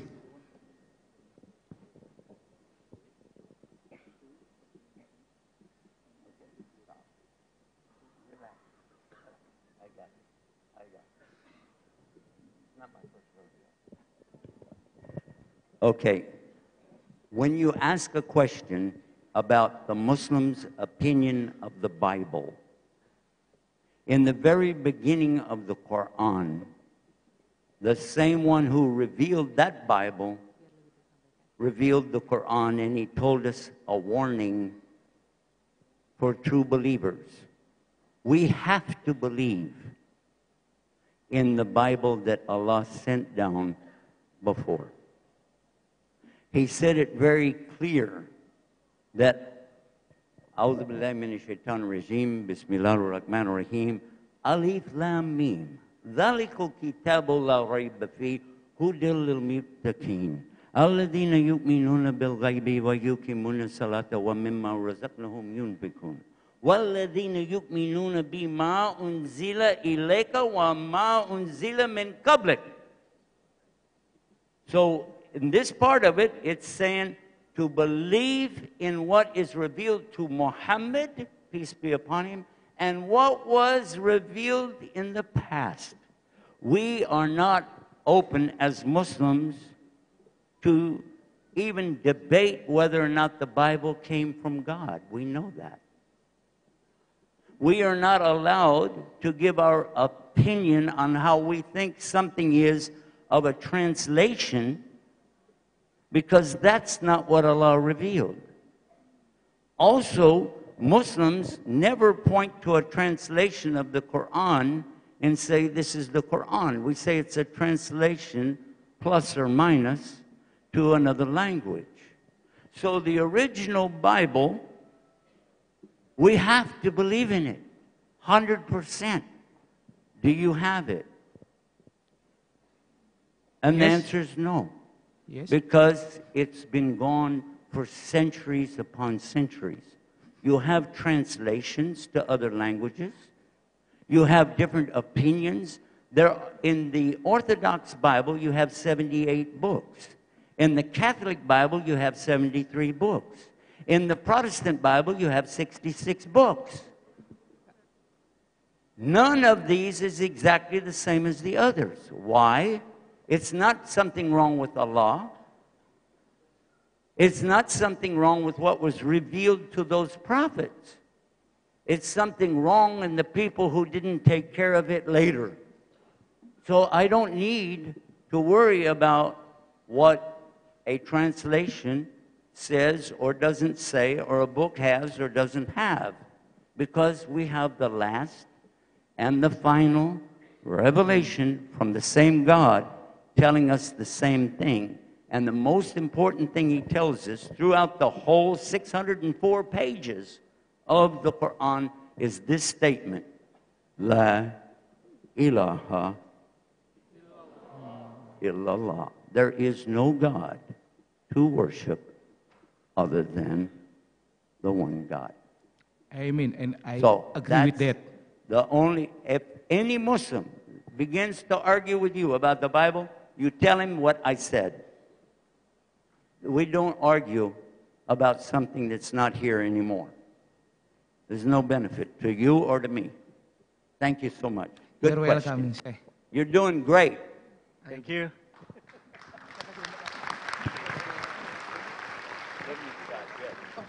Baik, Akhti, ada? Silakan. Ya. Tafadhal, silakan. Assalamualaikum warahmatullahi wabarakatuh. Waalaikumsalam warahmatullah. Yeah, thank you for the opportunity. I'm from Malang. I came to here because I ever watch your video in YouTube, and then one of your YouTube is make me back to Islam. I'm Islam, born as a Muslim, but I'm not really Muslim. I feel that I'm not Muslim. Since a few months ago, I I'm not sure. I got like some hidayah from Allah, and then I hijrah. Inshallah, I hijrah until right now, and then so many dosa. Oke, jadi saya merasa saya terlalu banyak dosa yang telah saya kerjakan sebelum-sebelumnya. Saya sering meninggalkan sholat, bahkan saya tidak sholat sama sekali pernah. Saya bahkan hampir pernah pindah menjadi Kristen. Silakan. Dan saat saya memutus... Sister, you don't have to tell us everything, you know that, right? Yeah, I know. But since I decided to hijrah... It's not a Catholic church, okay, I know. and I'm not a priest. Sorry. We don't do confessions, okay? Yeah. So, you have a question. A question. Right now, I feel really guilty to Allah, and saya tahu bahwa Allah akan memaafkan umatnya jika dia bertaubat dan meminta maaf dan tidak akan mengulanginya lagi. Tapi sampai sekarang saya masih merasa bersalah dan tidak dimaafkan atas kesalahan-kesalahan yang telah lalu. Bagaimana cara menghilangkan rasa bersalah itu? That's a very good question. I got that. You said that in English, remember? I like the frankness that you have. However, one thing I want to caution all of us about, don't tell what you used to do. Don't tell what you used to do. It doesn't help you and it doesn't help anybody else. You can say there's somebody, when you talk to a scholar, okay. When I talk to a scholar, I would say there's somebody who made such and such a mistake. I'm not going to say it was me. Somebody. What should they do? All right, this is a good way. That way, you keep a cover over whatever Allah covers for you. Allah subhanahu wa ta'ala, He makes kafara or covering over any mistake if you sincerely make tawbah to Him. You know that. Yeah. So the Prophet ﷺ told us that Allah will cover it for you even on the Day of Judgment as long as you don't tear the cover. How do you tear the cover? When you tell people what it was. So be careful. Okay? Now, let's look at something that Allah said in the Quran. And I was reminded about this just day before yesterday about one of our brothers here in Indonesia. And I'm so thankful to have so many good brothers and sisters here to remind me. Allah said in the Quran, if you don't make mistakes, if you don't make mistakes, Allah will destroy you and bring another people who will. Whoa! You were not created to be an angel. Good news, because you're not, and I'm not. This is good news. You were created to worship Allah alone without partners, but also He gave you free choice. It means you will make mistakes. And He knows that. And this is why He gave us a way to repent to Him. This is why it's so important for us to know mistake and then repent to Allah. So you're saying exactly what you were created to do. You're fine. You feel bad about mistake you made, that's okay. You should. We should. But sincerity of repentance is real important, and then a commitment not to do it again. This is what Allah wants. And you fulfilled this. So alhamdulillah for that. And alhamdulillah for Allah's maghfir. The maghfir from Ghafur, Allah is al-Ghafur, the forgiver. And He is ready to forgive anybody who will sincerely repent to Him. And you did this, so alhamdulillah. But that was a good chance for us to talk about this, for all of us to benefit. Thank you, sister. Jazakallah khair. Thank you so much. Cukup ya, Bu ya? Thank you. Yeah. Jadi kalau dosa tidak usah Assalamualaikum diceritakan, warahmatullahi wabarakatuh. bertaubat saja. Yeah. Silakan. Baik, silakan berikutnya. Silakan. Assalamualaikum warahmatullahi wabarakatuh. Waalaikumsalam warahmatullahi wabarakatuh. This is a great opportunity for me. Just one question. What is the Islamic view or Islamic opinion on slavery issue? Because I heard some debate out there about this. Did you say slavery? Slavery, yes. I'm glad you asked this question.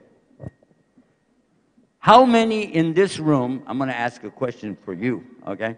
Just see what they say about what you said. How many in this room think slavery is a bad thing? Raise your hand. Slavery is a bad thing. Raise your hand. Now, how many in this room think slavery is a good thing? Raise your hand. I see two people raising their hand, myself and our brother here. Why did we raise our hand? How many know how to say slavery in Arabic? Abd. Abd. What is abd? What does it mean? Slave. How many, now if you're male, Abdullah. Female, Amatullah. Right or wrong? So how many want to be a slave to Allah? Okay. Now, we know that there is slavery in Islam, but it is by choice, but it's only to Allah. Most people are a slave to the dunya, of the dunya. They are a slave to something in this world. A slave to alcohol, drugs, pornography, gambling, and the list goes on and on. Some people are a slave to their own desires. They're a slave to the people around them because they will do anything to make those people like them. And this is exactly what Islam teaches not to do. However, I'm thinking that your question is more about when a human enslaves another human. That's probably what you meant, right? But I wanted to seize the opportunity to mention the other story. When a human being enslaves another human being, it can be one of two ways. It can be mutually agreeable or not. Yeah? Everybody got that? Sometimes people will agree to be a slave to somebody else. And sometimes you feel like at your work, where you work, you feel like you're a slave to the boss. And sometimes you feel like you're a slave to your husband or a slave to your wife. But we're talking about when somebody forces another person into slavery. And there's actually two conditions here. One is what we call an indentured servant. An indentured servant means somebody, like, it happens a lot in the Philippines to Arabia, that they will find somebody in the Philippines who will come and work for so many years, they'll get so much money, and that's an agreement. But they will really live like a slave for those people. If they sign that agreement, they made the agreement, according to Islam, they should live up to their agreement. But if somebody enslaves people, forces like military going in and enslaving them, well, obviously, this is not by choice. This is something that happens. And even then, Allah is encouraging us to go and help those people get out of that condition. Is there anything else that I missed? You got it? Jazakallah khair. Make dua for all of the people who are slaves to the world, and let us be slaves to Allah. Ameen. Thank you, brother. Thank you.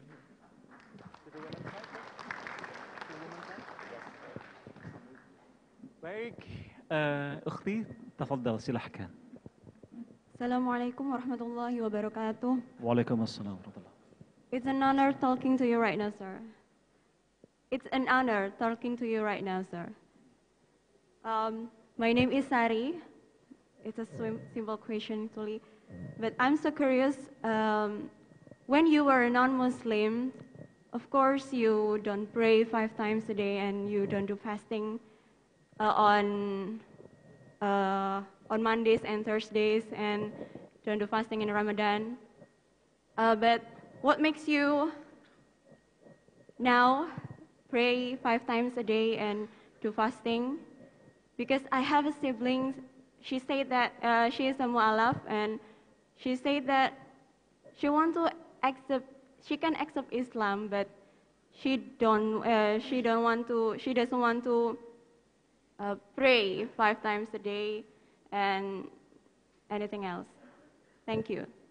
That's a very good one. Thank you so much, sister. We really appreciate what you're going through to get up in front of a microphone and try to talk to us. I understand. First of all, I want to caution us about assuming something. Because you said, and I know you didn't mean it that way, but you said, as a non-Muslim, I didn't fast and I didn't pray. Actually, I was doing whatever I could, and I did fast, only different from what Muslims do. What we did, we used to stop eating and not eat or drink until we were going to fall out, 72 hours. No food, no drink. And you're like, ugh. And by the way, on the second day, you're not hungry anymore. You're not. You don't even think about it anymore. It's not hard to fast after you go through 24 hours of fasting. Your body is like, okay, I guess there's no food around here, so we'll cut the pain off. It doesn't mean it's healthy, but I'm just saying that. The other thing is about the praying. Praying is something people do all the time in their minds, if they want to, because they're thinking about God, and that's praying, that's dua. But you're right about the fact that we don't have the salah except in Islam. Only Islam is offering this salah as a connection to Allah. All right, now let's come to the real meat of what you said. When somebody says they want to accept Islam, but, as soon as they say but, stop. There's no Islam after that. Because Islam is unconditional. As soon as you say but, it means you're going to make a condition. There's no condition. You accept or you don't. It's Islam. Now, you can come into Islam slowly, step by step, do what you can do, but you don't make a condition with Allah. Okay, I'll accept Islam, but I'm not going to do Hajj. I'll accept Islam, but I'm not going to fast. I'll accept Islam, but I'm not going to pay zakat. Knowing that that's a part of Islam, but rejecting that means that is not Islam. Let's look at the meaning of the word, and then I think it will help us, okay? The word Islam is actually coming from a verb, aslama. Aslama is actions. Aslama comes from a root, which is silm, sin, lam, mim. And from this is like a beautiful flower coming up out of the ground. It's amazing what this one word has attached to it. Aslama is only one part of silm, but aslama contains in itself many beautiful blossoms. Watch this. In order to have real Islam, in English, you can't do it with one word. Aslama covers it. Islam, the noun, covers it. But in English, you need this. Watch. Surrender. Now, this is a total surrender. Everybody go like this. No, put them up. Come on. Now, cross your hand like this. You're ready for airport security. I just do that to keep you awake, you know. That is total surrender. You have no choice. When you go through airport security, I'm serious about this, you are really surrendering. You know you can't mess around. If they say, go through this line, you don't go, I don't like that color. Could I go through this line over here? You don't do that.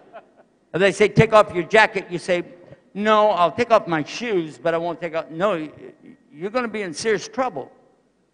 So you completely surrender. That's the first word. Second word is you're going to be in submission. Again, we can go back to airport security.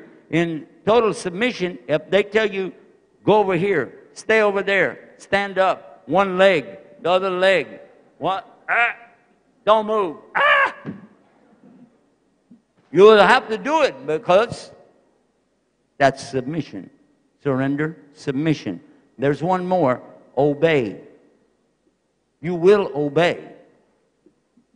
But those three things don't count if you don't have number 4. Watch this.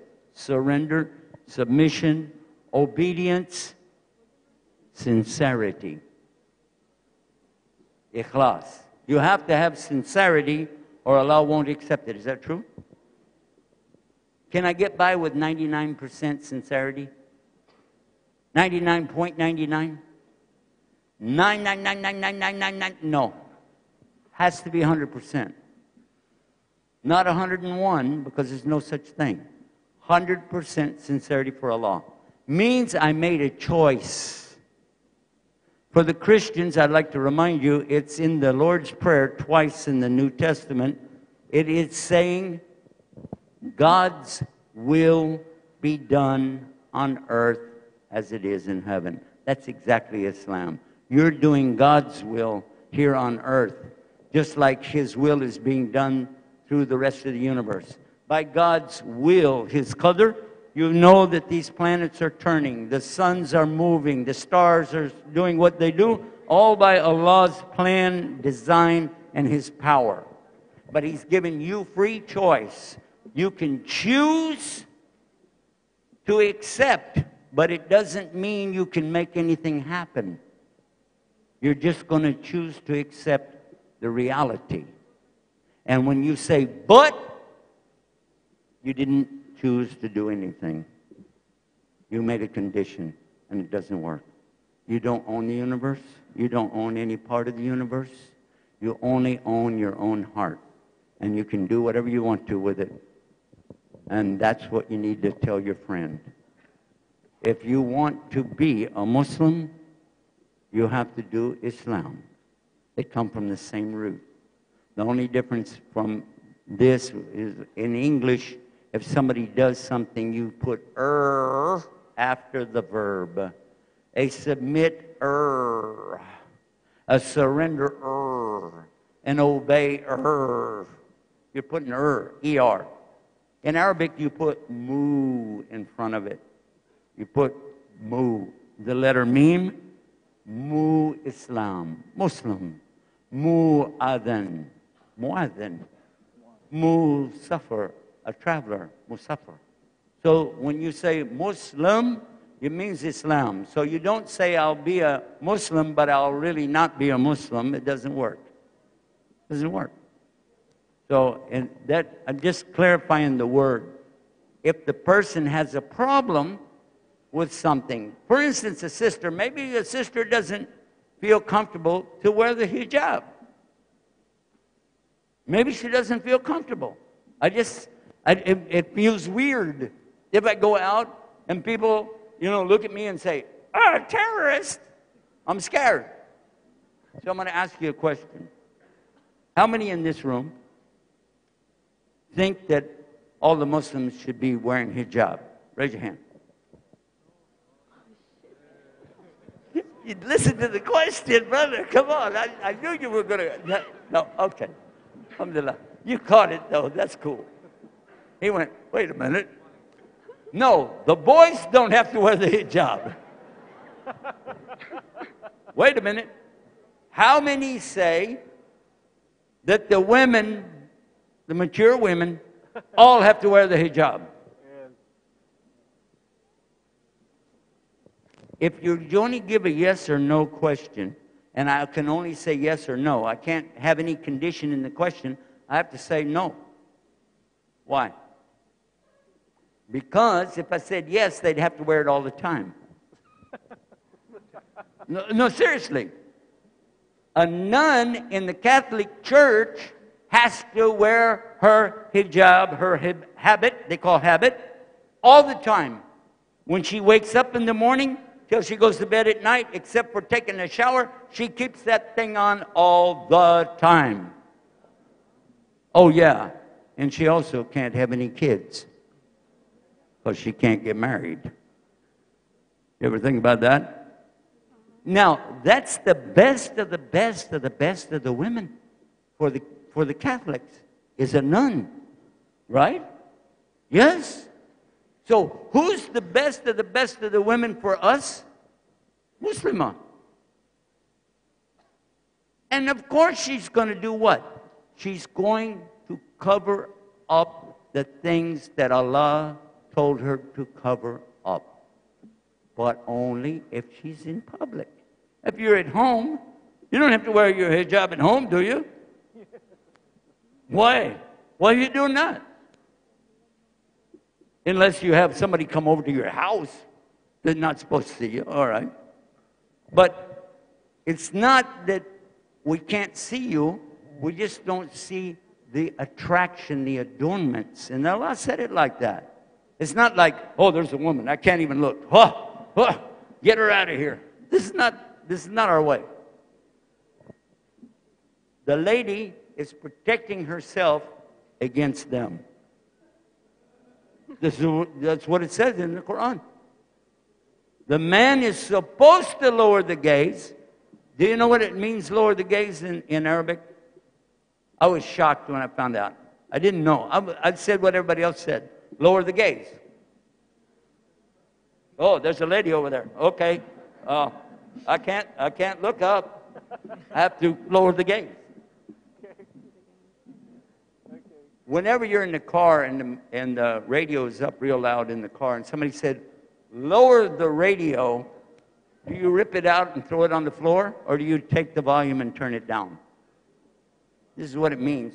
Lower the vision. In other words, don't like, whoa, how you doing, sister? But it's more like, Assalamu alaikum, sister, how you doing? So occasional, like, you know, not a problem. But it's like, don't do that. Does it make sense? Don't make your religion harder than you can take it. Allah doesn't like that, and you won't like it either. And the people around you won't like it either. Only a few radical people will go off on saying, all the women have to be covered up head to toe, even the gloves. If she wants to do that, let her. It's nice. If she feels comfortable wearing gloves on a hot day, cool. Only not really. It's hot. What I'm saying is, as long as you do what Allah said, and let me clarify that one for you. Even you didn't ask about hijab, but so many people don't want to ask, but they want to know. It was from the understanding of the meaning of the ayah that you can see what Allah says. The literal translation of the Quran says, tell her to draw her scarf over her chest. This is what it's literal. But it's not the meaning. Because it says to draw this khimar down over juyubhinna, the chest. So when they asked Ahmad ibn Hanbal about this, he demonstrated by he has a big scarf. I don't have one with me today, but you have like a big scarf right here. And see, the women, they used to wear, no, leave it on, this is cool. They used to wear something like this, called it a khimar. It was on the back, like this. And what he did, he pulled it down over the front, and he pulled it back so he could see out of the corner like this, and he said, this is it. That's how they understood it. So one eye or both eyes to see the way, and that's sufficient. So now here's something you want to think about. If you start decorating it up with blinking lights, you kind of miss the point. Is that right? Yeah? You know what I'm saying? Like Christmas tree. You get blinking lights all over your hijab. It's like a tabarruj. Doesn't work. So if a sister would like to cover, she wants to wear all black. I know that a lot of you sisters are doing that, mashallah.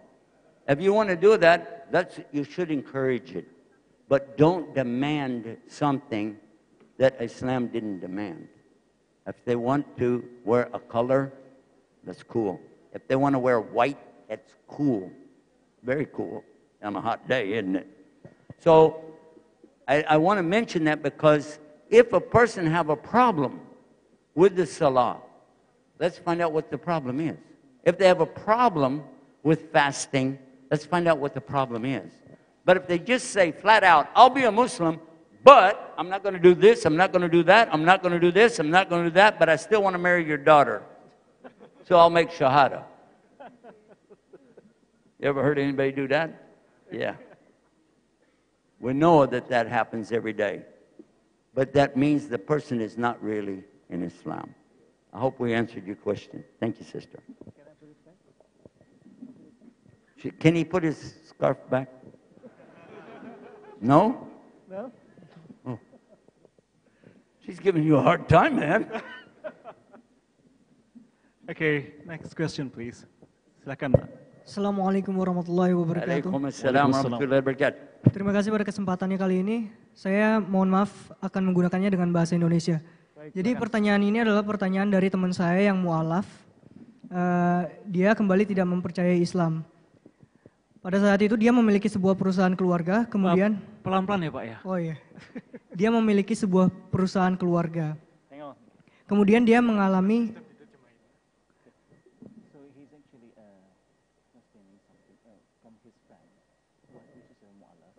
Okay, go on. Kemudian dia mengalami kebangkrutan pada saat itu.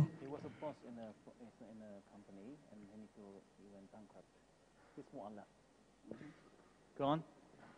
Dan dia itu mencari seperti berdoa kepada Allah dan mencari-cari bantuan kepada keluarganya yang lain, tetapi tidak diberi bantuan sehingga dia kembali tidak mempercayai Islam.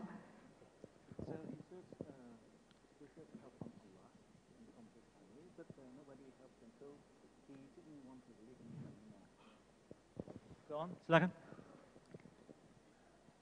Dan akhirnya dia mempunyai satu pertanyaan kepada saya, yaitu kenapa saya harus percaya dengan Islam?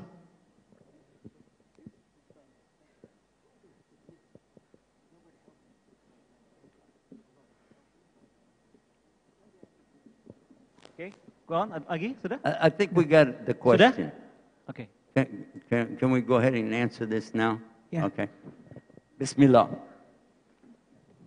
It's a good question, but it represents a bigger question. Why somebody gets cancer? He's only 30 years old. He gets cancer, and they tell him you have only 1 month to live. Why somebody has a car accident? They just got married. They have a car accident, and he's paralyzed for the rest of his life.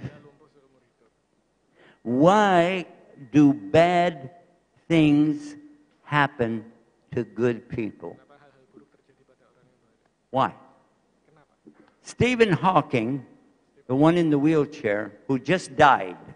You know, he just died last week. Do you know that he stopped believing in anything when he became in this condition?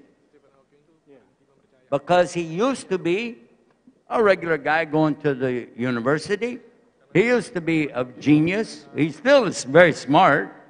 But when he had all that happen, he didn't want to believe in God anymore.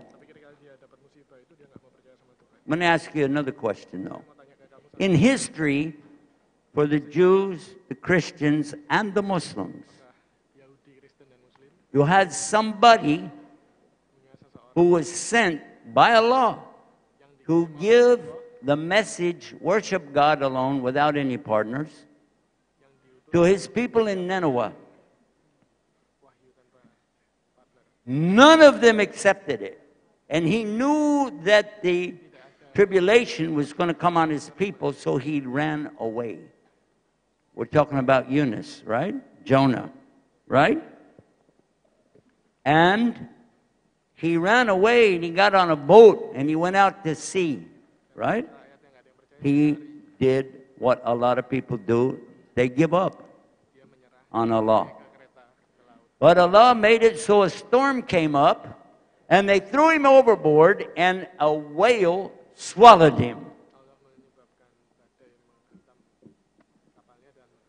And Rasulullah ﷺ said he would have stayed in that whale until the Yawm al-Qiyamah if he did not say these words.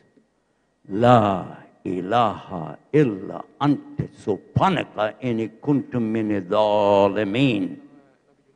The meaning of that, more or less the English, is to acknowledge finally all of the praise, worship, glory, and majesty to you, Allah. I'm the one who did the wrongdoing to myself. And when you say bankruptcy, you translate to Arabic, khusr. Khusr. What is khusr? Allah said in the Quran, A'udhu billahi minash shaitanir rajim, Bismillahir Rahmaanir Rahiim, wal asr, innal insana lafi khusr, illa alladhina amanu wa amilu salihati wa tawassaw bil haqqi wa tawassaw bis sabr. Here Allah is telling that the creation that He made of human beings, He said, I swear by time, the passage of time. This is something we don't know. I wear a watch maybe, and I look at the watch, I think I know about time. I don't know about time. You ever sit in a doctor's office? How long does it take? Oh, about a day and a half. It's really 30 minutes. But it seems like forever, right? A doctor's office, oh my God, right? But same 30 minutes in front of your favorite TV show, oh man, it's gone like that. True? This is time. We don't really have a handle on it. But Allah swears by time, and He's telling us all of His creation of human beings are in khusr. What is khusr? Bankruptcy. They cannot pay their debt on Yawm al-Hisab. Hisab means you're going to settle your account. You're going to pay what you owe.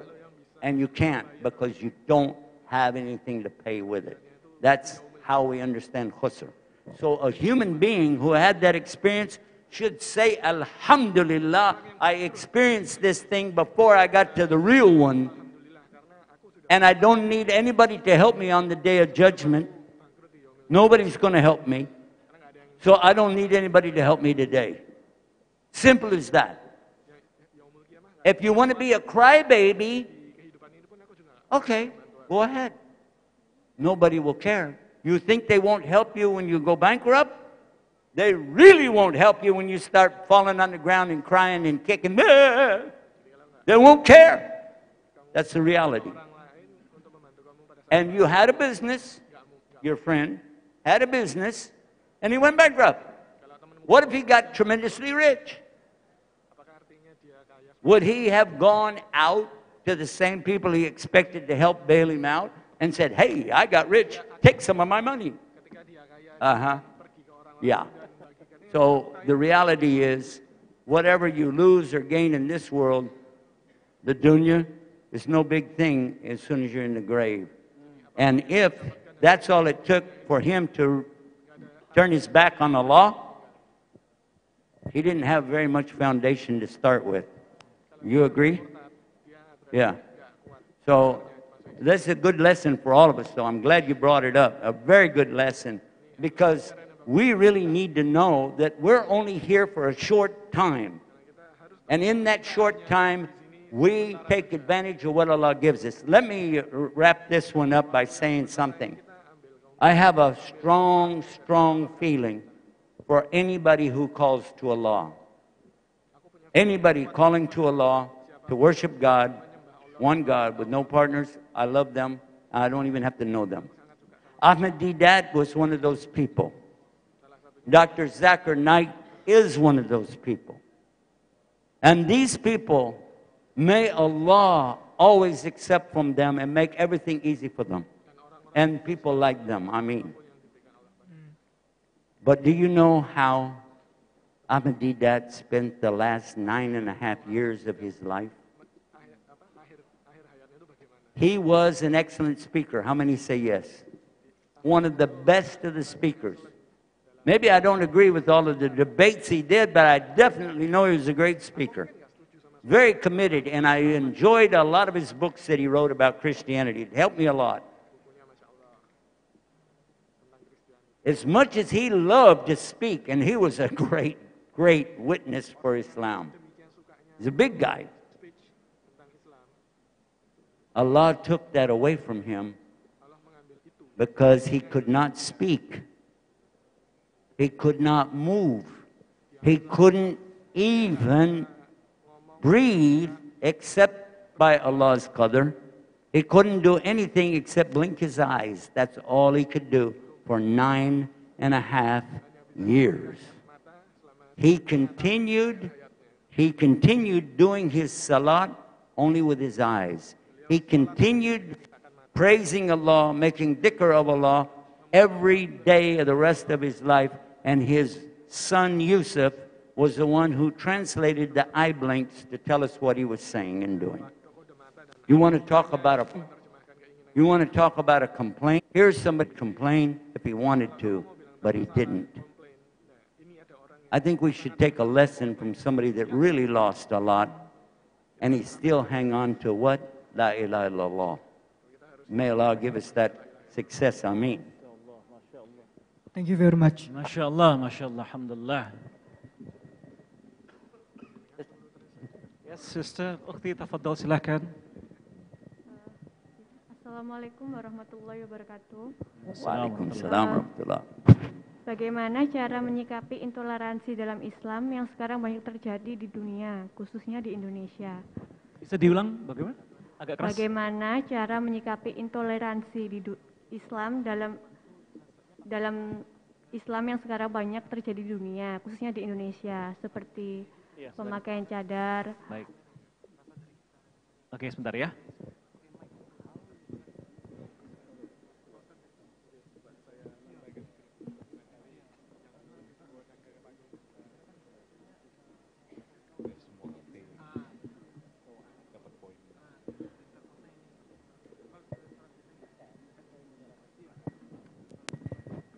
Sudah itu aja Bu ya? Cukup? Let's do this. We're going to wrap up our program. I wanted to let the ladies have a chance. Then I'll have a closing statement. So we'll wrap up the question and answer now, and then we'll have a closing statement, and we'll be finished for tonight. Okay? Now, what I would like to tell you is your question is a very good question. How do we deal with intolerance of Islam? Whether it's niqab, whether it is the lehya, some countries made the men shave. I don't know if you know that. Some countries did not allow, Muslim countries did not allow the women to wear the hijab. Forget about France. I'm talking about Muslim countries that would jerk it off of a lady's head, all right? Yes. So what I'm saying is, how do we deal with it? But if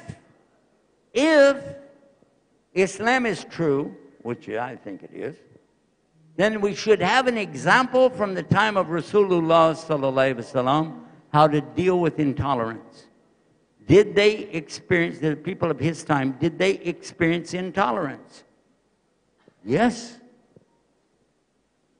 They were driven out of their own homes into the desert to die for 2 years with sanctions against those poor people living out in the desert, the believers. You know that, right? Yes. So in this condition, you know that they had a whole lot worse than no niqab. True? True? Yes. It was horrible. Yes.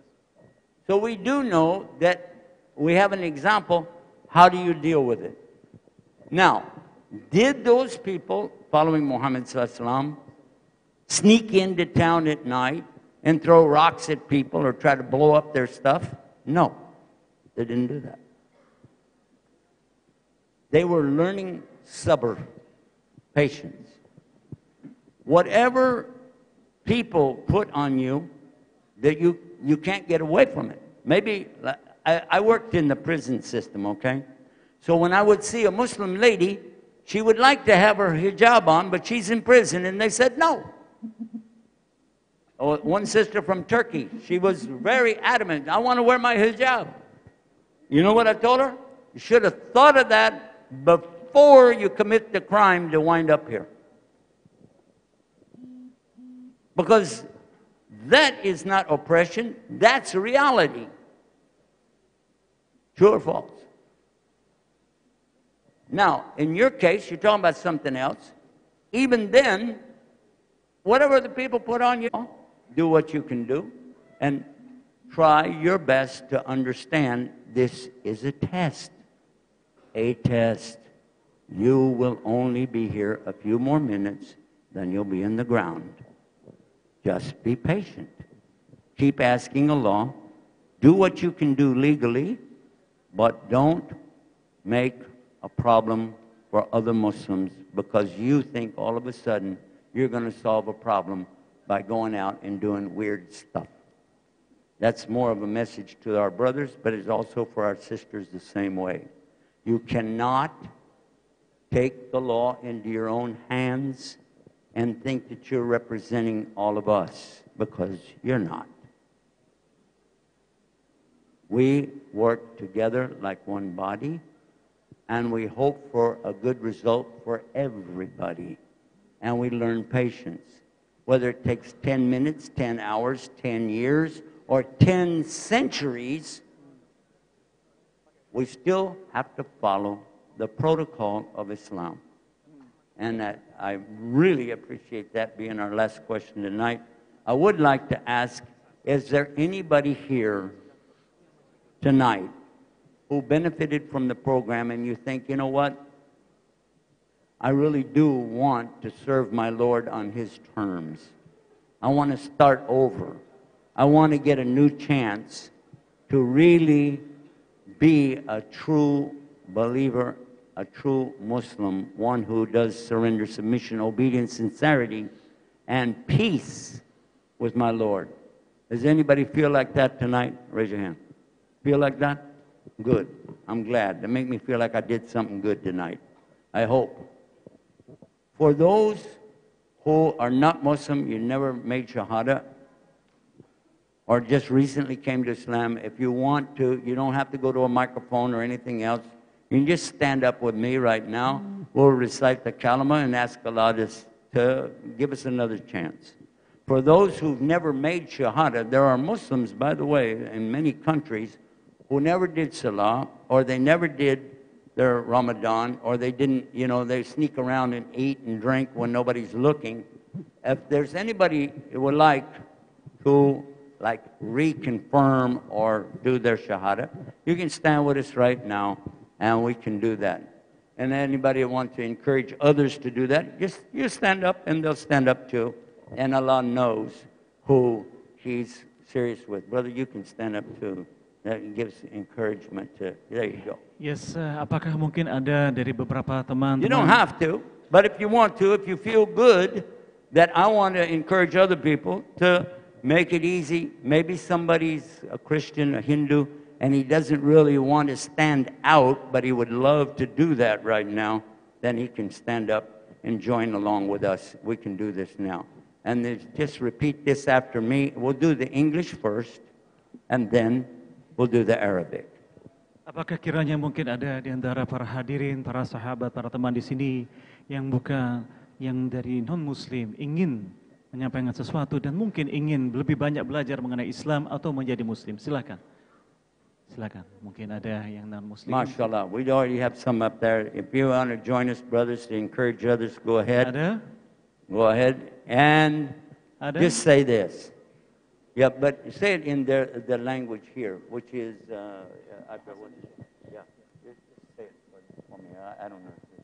Ada yang ingin syahada? Say it. No, just say it. You say it, and we'll say it with you. Aku bersaksi bahwa tiada Tuhan selain Allah. Mari kita ulangi. Aku bersaksi bahwa tiada Tuhan selain Allah dan bahwa Muhammad adalah utusan Allah. Okay, now the Arabic. Ashhadu an la ilaha illallah. Wa ashhadu anna Muhammad Rasulullah. That'll feel good, huh? Feels good. Feel it out. When you walk out the door, don't be the same person that came in. When you go out, now this is your chance. Start over. Start fresh with Allah and ask Him to keep us all on the Sirata Mustaqim. Jazakumullahu khairan. Wassalamu alaikum warahmatullahi wabarakatuh. Waalaikumsalam warahmatullahi wabarakatuh.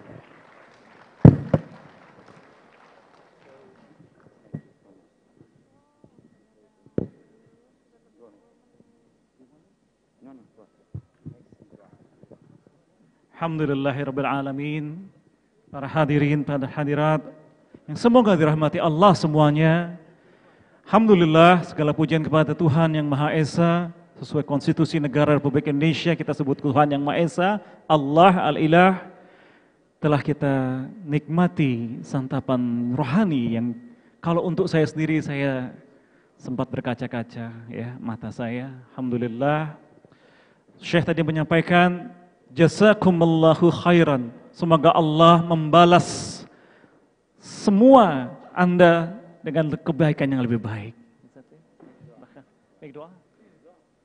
Baik. Syekh ingin saya memimpin doa, kalau boleh kita doa dengan benar-benar entah dosa, entah kapan doa apa umur kita akan sampai. La ilaha illallah Muhammad Rasulullah. Allahumma salli ala Muhammad wa ala azwajihi wa zurriyyatihi kama shallaita ala Ibrahim wa barik ala Muhammad wa ala azwajihi wa zurriyyatihi kama barakta ala Ibrahim innaka Hamidum Majid. Allah ya Allah, Allahumma atina fid dunya hasanah wa fil akhirati hasanah wa qina adzaban nar. Allah ya Allah, Allah maghfir lil muslimin wal muslimat wal mu'minin wal mu'minat al ahya'i minhum wal amwat. Allahumma Rabbana hab lana min azwajina wa zurriyatina qurrata a'yun waj'alna lil muttaqina imama. Allahumma ighfir li walidayya walil mu'minina yawma yaqumul hisab. Ya Allah Rabbal alamin. Allahumma ansurna mujahidin, Allahumma ansurna muslimin, fansurna ala qawmil kafirin, fansurna ala qawmil munafiqin, fansurna ala qawmil fasikin. Ya Allah, Allahumma kfini bihalalika an haramika wa akhnini bifadlika amman siwak. Allah, Rabbana taqabbal minna innaka antas sami'ul alim. Rabbana hab lana min azwajina wa zurriyatina qurrata a'yun waj'alna lil muttaqina imama. Rabbana dhalamna anfusana wa lam taghfir lana tarhamna lanakunanna minal khasirin. Alhamdulillahirabbil alamin. Alhamdulillahirabbil alamin. Subhanaka Allahumma wa bihamdika asyhadu an la ilaha illa anta astaghfiruka wa ilaik. Alhamdulillah. Assalamualaikum warahmatullahi wabarakatuh.